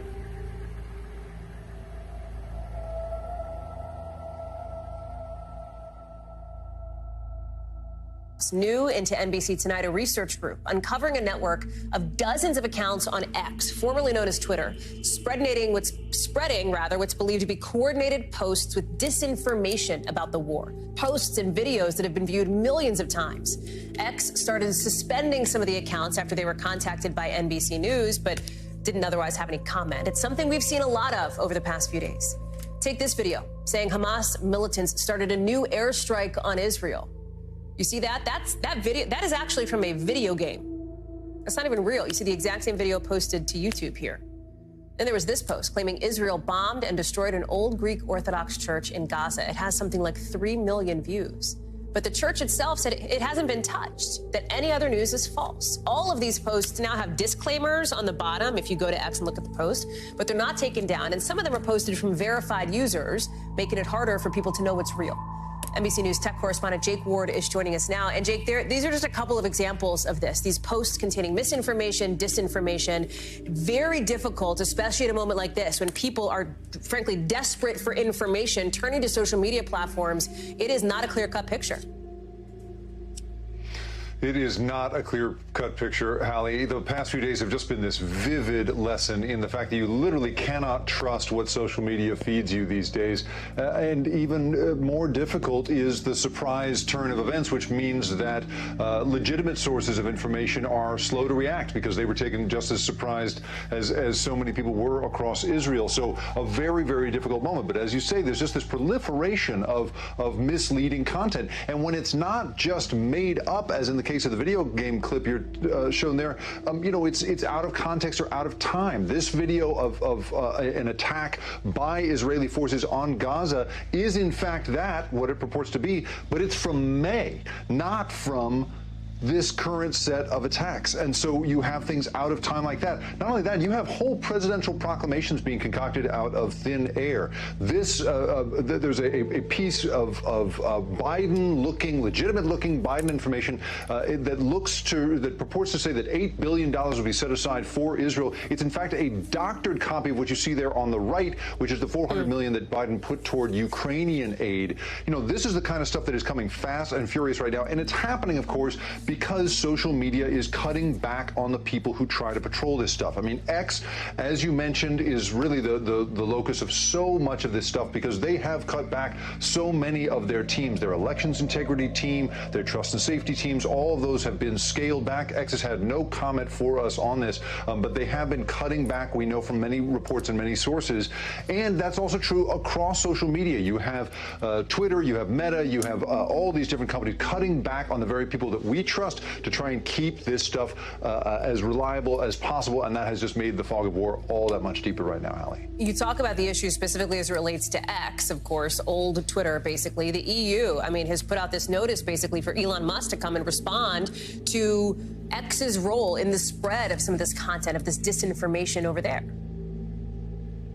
That's right. Here in the United States, misinformation is considered a scourge, but it's not fundamentally illegal. In the EU, it's different. Under the Digital Services Act, Thierry Breton, the commissioner, has sent Elon Musk this demand that he stop letting this stuff move around on the platform and that he'll face consequences if it doesn't stop immediately. He's given him 24 hours to do it. And so the EU really reminding us that, again, you cannot trust what comes to you on the social media feed. Really, the only reliable thing that we can do at this point, Hallie, is try to go out and find reliable information. Do not trust what's coming to you in the passive way that social media is built to feed it to you. You have to go find reliable sources, especially in difficult times like this, Hallie. Jake Ward, thank you so much. Thanks for watching. Stay updated about breaking news and top stories on the NBC News app or follow us on social media.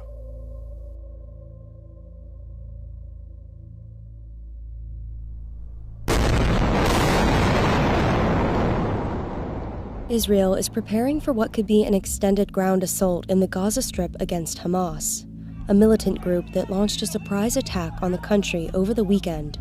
The plans for an offensive came as Hamas militants threatened to execute Israeli hostages if the government continues to bombard civilian homes in Gaza without warning. There's never been anything like this in the history of the region. More than 900 Israelis and at least 687 Palestinians have been killed, with scores more injured and displaced. At least 11 U.S. citizens have died, according to President Biden. As the war heads into a fourth day, here's what you need to know.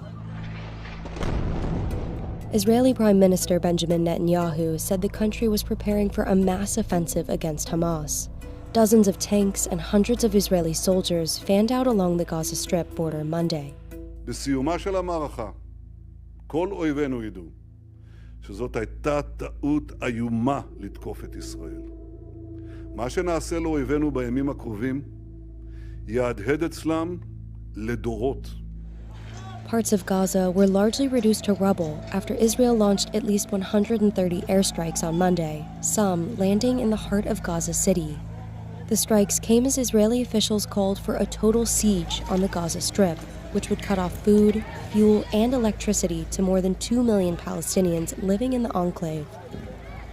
The people of the Gaza Strip, they've been largely isolated since the Israeli forces and civilians pulled out in 2005. Very few Palestinians are able to get out of the Gaza Strip, so they rely on Israel essentially for everything. Israel has told people to leave their homes and to move to other parts of the Gaza Strip, but they literally have nowhere to run to. They have nowhere to hide. They can't leave the Gaza Strip because it's completely closed off. The humanitarian situation in Gaza was extremely dire before these hostilities. Now it will only deteriorate exponentially. Hamas on Monday threatened to execute Israeli hostages unless the government ratchets back its bombardment of their Gaza sanctuary. Spokesman for Hamas said the group will be forced to broadcast the execution if the targeting continues. In the past, Hezbollah and Hamas have captured a soldier here or a migrant worker there, but more than 100 Israelis, civilians, children, elderly women, young women, it's unprecedented. So it makes it incredibly complicated. Anytime Israel wants to try and carry out airstrikes, they're going to risk the possibility of killing some of these Israeli civilians. While the Israeli military said it regained control over its southern towns, border breaches in other parts of the country have raised concerns. The military said it killed a number of armed suspects that crossed into Israel from Lebanon on Monday. No one has immediately claimed responsibility for the breach of the border. The Pentagon warned Iran and Hezbollah, a Lebanese militant group, to think twice before joining the conflict. Another fear here is that there could be a new front opened on the Lebanon border with Hezbollah joining, and Hezbollah has much more effective long-range precision rockets. Israel has threatened essentially to bomb Lebanon back into the Stone Age if Hezbollah were to launch a fight like this. The war in 2006 was incredibly devastating to Beirut and parts of Lebanon. It's one of the reasons why Hezbollah has not engaged in the fight, because I think they realize that Israel is not going to hold back in any way this time. They've said that.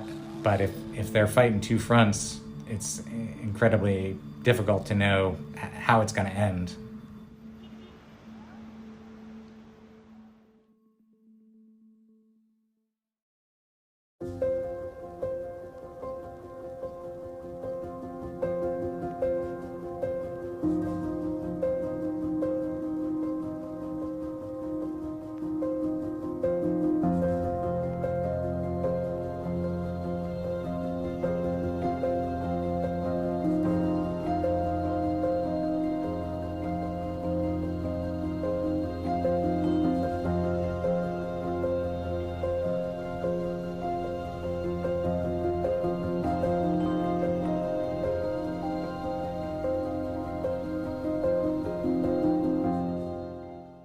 We are just learning that Israel says it's attacked 130 Hamas targets with dozens of planes over the course of the last 3 hours as a devastatingly bloody war has erupted.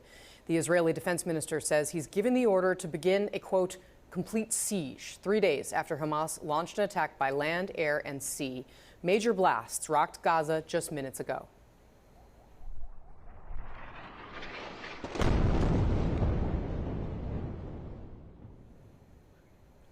Israeli airstrikes raining down on the Palestinian enclave. This days after the coordinated attack by Hamas. Israel says Islamist militants killed 700 people. The Israeli response to this weekend's attack also coming on the ground. Heavy armor and troops have been moving south. But any ground offensive will be complicated by Hamas and its allies holding hostages. The Islamist militants in Gaza claim to be holding more than 100 captives. And that's on top of Palestinian civilians on the ground who will likely be caught up in any fighting. Palestinian officials say more than 500 people have already been killed in Israeli strikes. All this as rocket fire from Gaza continues. Many of the rockets have been intercepted, but some have landed in Israeli territory. You can see the damage here where charred vehicles litter this street in southern Israel. And it's not just the south. There are growing concerns Lebanese militant group Hezbollah will enter the conflict and threaten Israel's northern frontier. Israel says it's already killed armed suspects who entered from the Lebanese side. And it says its helicopters are striking inside Lebanese territory. UN forces have reported explosions near a town on the Lebanese side of the border. For the latest, CNN's Becky Anderson is live in Tel Aviv, Israel. Becky, how have things been unfolding? You and I last spoke around 5 a.m. Eastern time. Quite a lot has happened since. Yeah, this is central Israel. I've got line of sight down the road towards Gaza from here, about 50 miles, and I've got line of sight towards northern Israel here, the Lebanese border. And we are in central Israel, as I said, in Tel Aviv, where we have continued to hear all day the kind of low-level rumblings, booms, the Iron Dome intercepting incoming rockets from Gaza fired by Hamas towards Tel Aviv and Ben Gurion Airport. We've got some evidence this morning when an engineer was coming in that there was an explosion just south of the airport here. Everybody hit the deck there.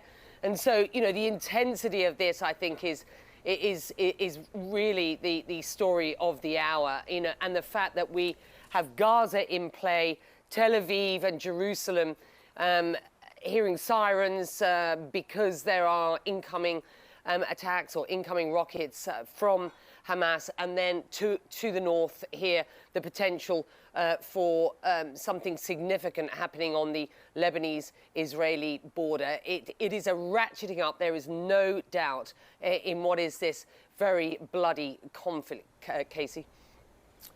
All right, Becky Anderson in Tel Aviv. Stay safe, Becky. We will be coming back with you much more throughout this hour. But joining us now from Jerusalem is CNN's Ben Wiedemann. Ben, Jerusalem, of course, one of the places where these sirens have been heard. What's the latest there? Yeah, Casey, about an hour and a half ago, we heard the sirens go off and then some distant thuds. We understand there may have been as many as 10 intercepts. And there are reports coming from the Israeli Medical Service that several people were injured on the outskirts of Jerusalem. It's not clear if that was an impact or, as I've seen myself before, when the Iron Dome intercepts incoming missiles, there's a lot of shrapnel that falls to the ground. So that may have been the cause for those injuries as this conflict intensifies. What we have heard so far today, for instance, Yoav Gallant, the Israeli defense minister, has ordered what he called a complete siege on Gaza, cutting off all food, electricity, and fuel to a place where 2 million people are living. Now, according to the World Food Program, 63% of the population of Gaza is, quote, food insecure. The Israelis are, of course, preparing, by all accounts, for a massive ground invasion into Gaza, sending lots of armor in that direction. Now, it's not clear how far they're going to go, but certainly in 2008, 2009, when there was a prolonged outbreak of violence between Gaza and Israel, the Israelis did cut the Gaza Strip in half, but they avoided going into population centers. In 2014, Israeli forces entered the Gaza Strip, but yet again avoided going into population centers. Now, the expectation is this time, given the gravity of the situation, the Israeli operation in Gaza will be much more extensive.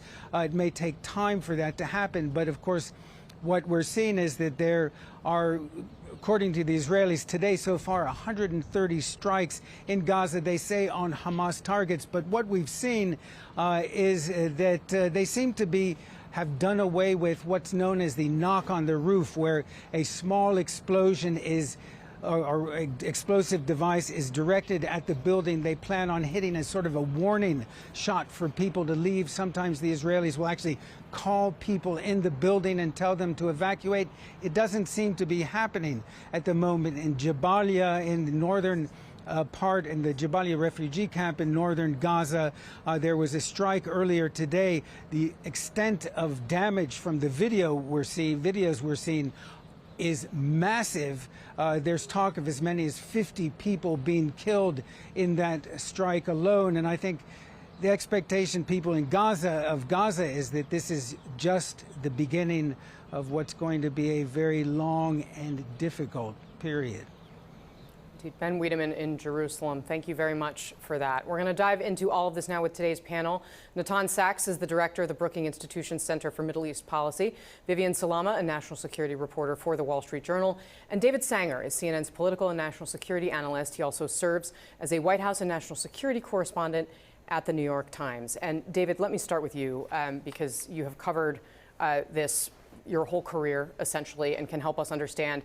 Ben was walking us through some of what may happen in the Gaza Strip in the coming days. Really unprecedented.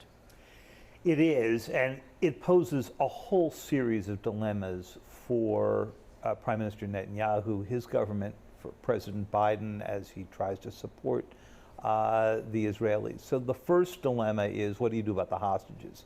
There are, as you said, more than 100. We've been reporting at the Times the number may be closer to 150. Clearly, some of those are also American citizens, although we don't know how many.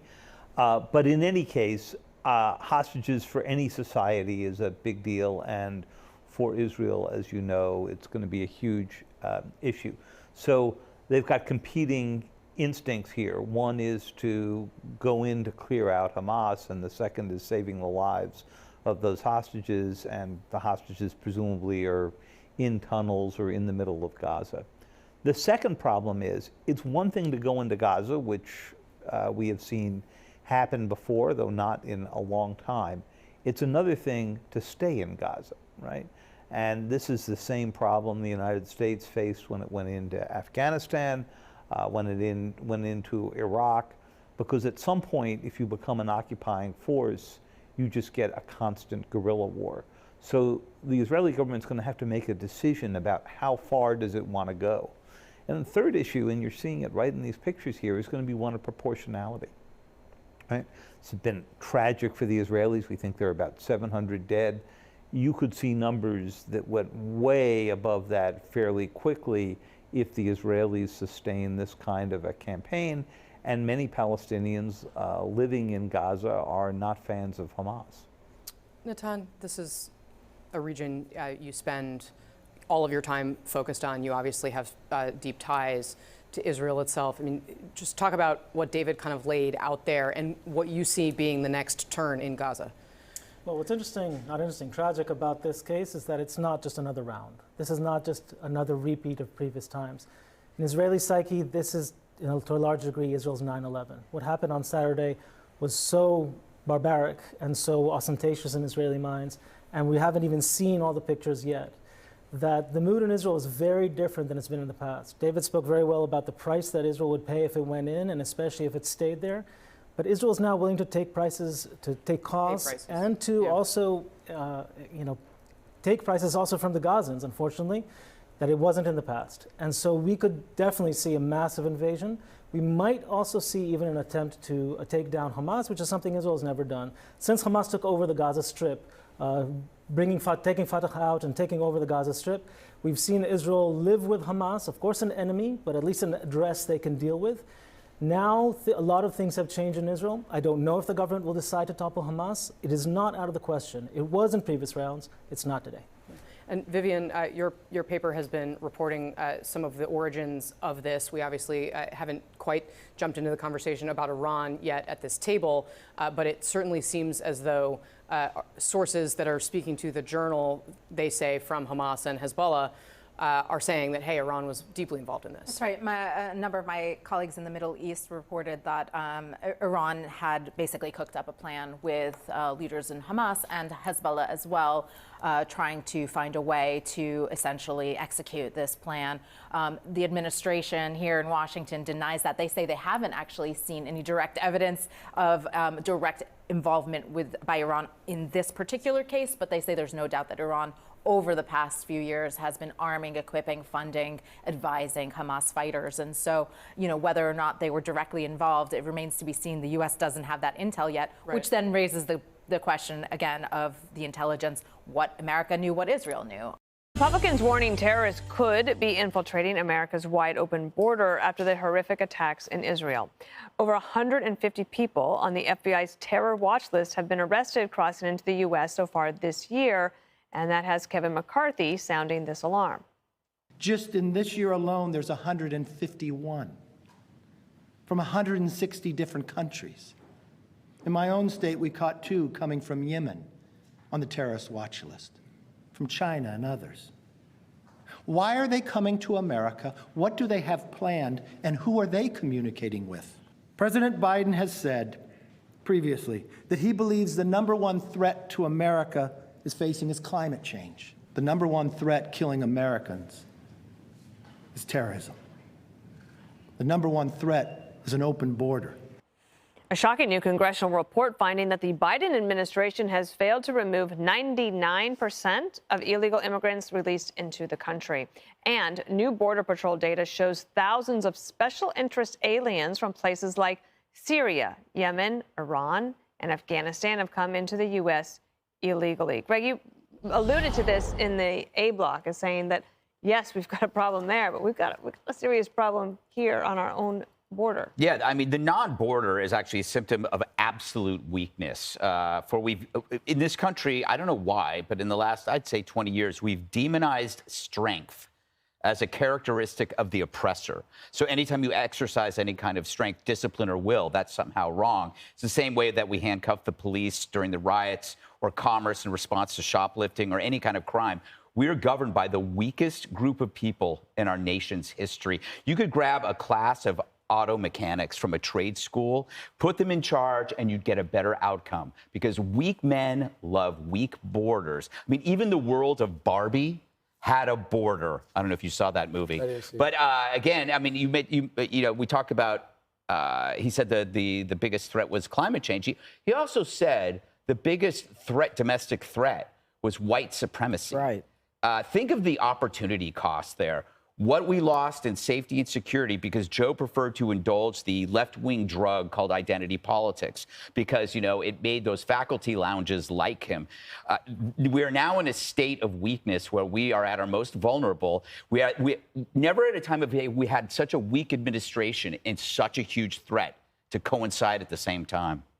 Judge, the other thing that comes to mind is that it's not just that you have people on the terror watch list coming across the border illegally and staying in one place. Now they could be anywhere in the country. And how do you track them? They can be anywhere, and we're not going to track them because we don't. I mean, we let them in. I think it was in 2021, as you said, 99% of the migrants who came in are staying in the United States, and that's 2 million people. 99%. Now let's talk about Hamas. If anybody thinks that Hamas is not already in this country, I think they're naive, because when you think about it, that what happened in Israel is about the extinction of the Jewish race. It's not about territory. And if Hamas hates Jews, you know that they're in this country as well. And what the Biden administration has done is he has allowed a wholesale entrance. He's made this country nothing more than a global landing spot with benefits. No questions, no DNA, no nothing. And even if they do tell you you have to go to court, you don't have to go for another 6 or 7 years. Right. I mean, we look like fools on the world stage. And, Michael Waltz, congressman, indicated that there's a history of Iran's Islamic Revolutionary Guard Corps working with the Mexican drug cartels to enter through our open border. So and think about it. Israel is the little Satan. We are the great Satan. We are inextricably tied to Israel, and we have allowed Hamas to come into this country along with all kinds of people. 1.5 million getaways. We don't even know who they are. Right.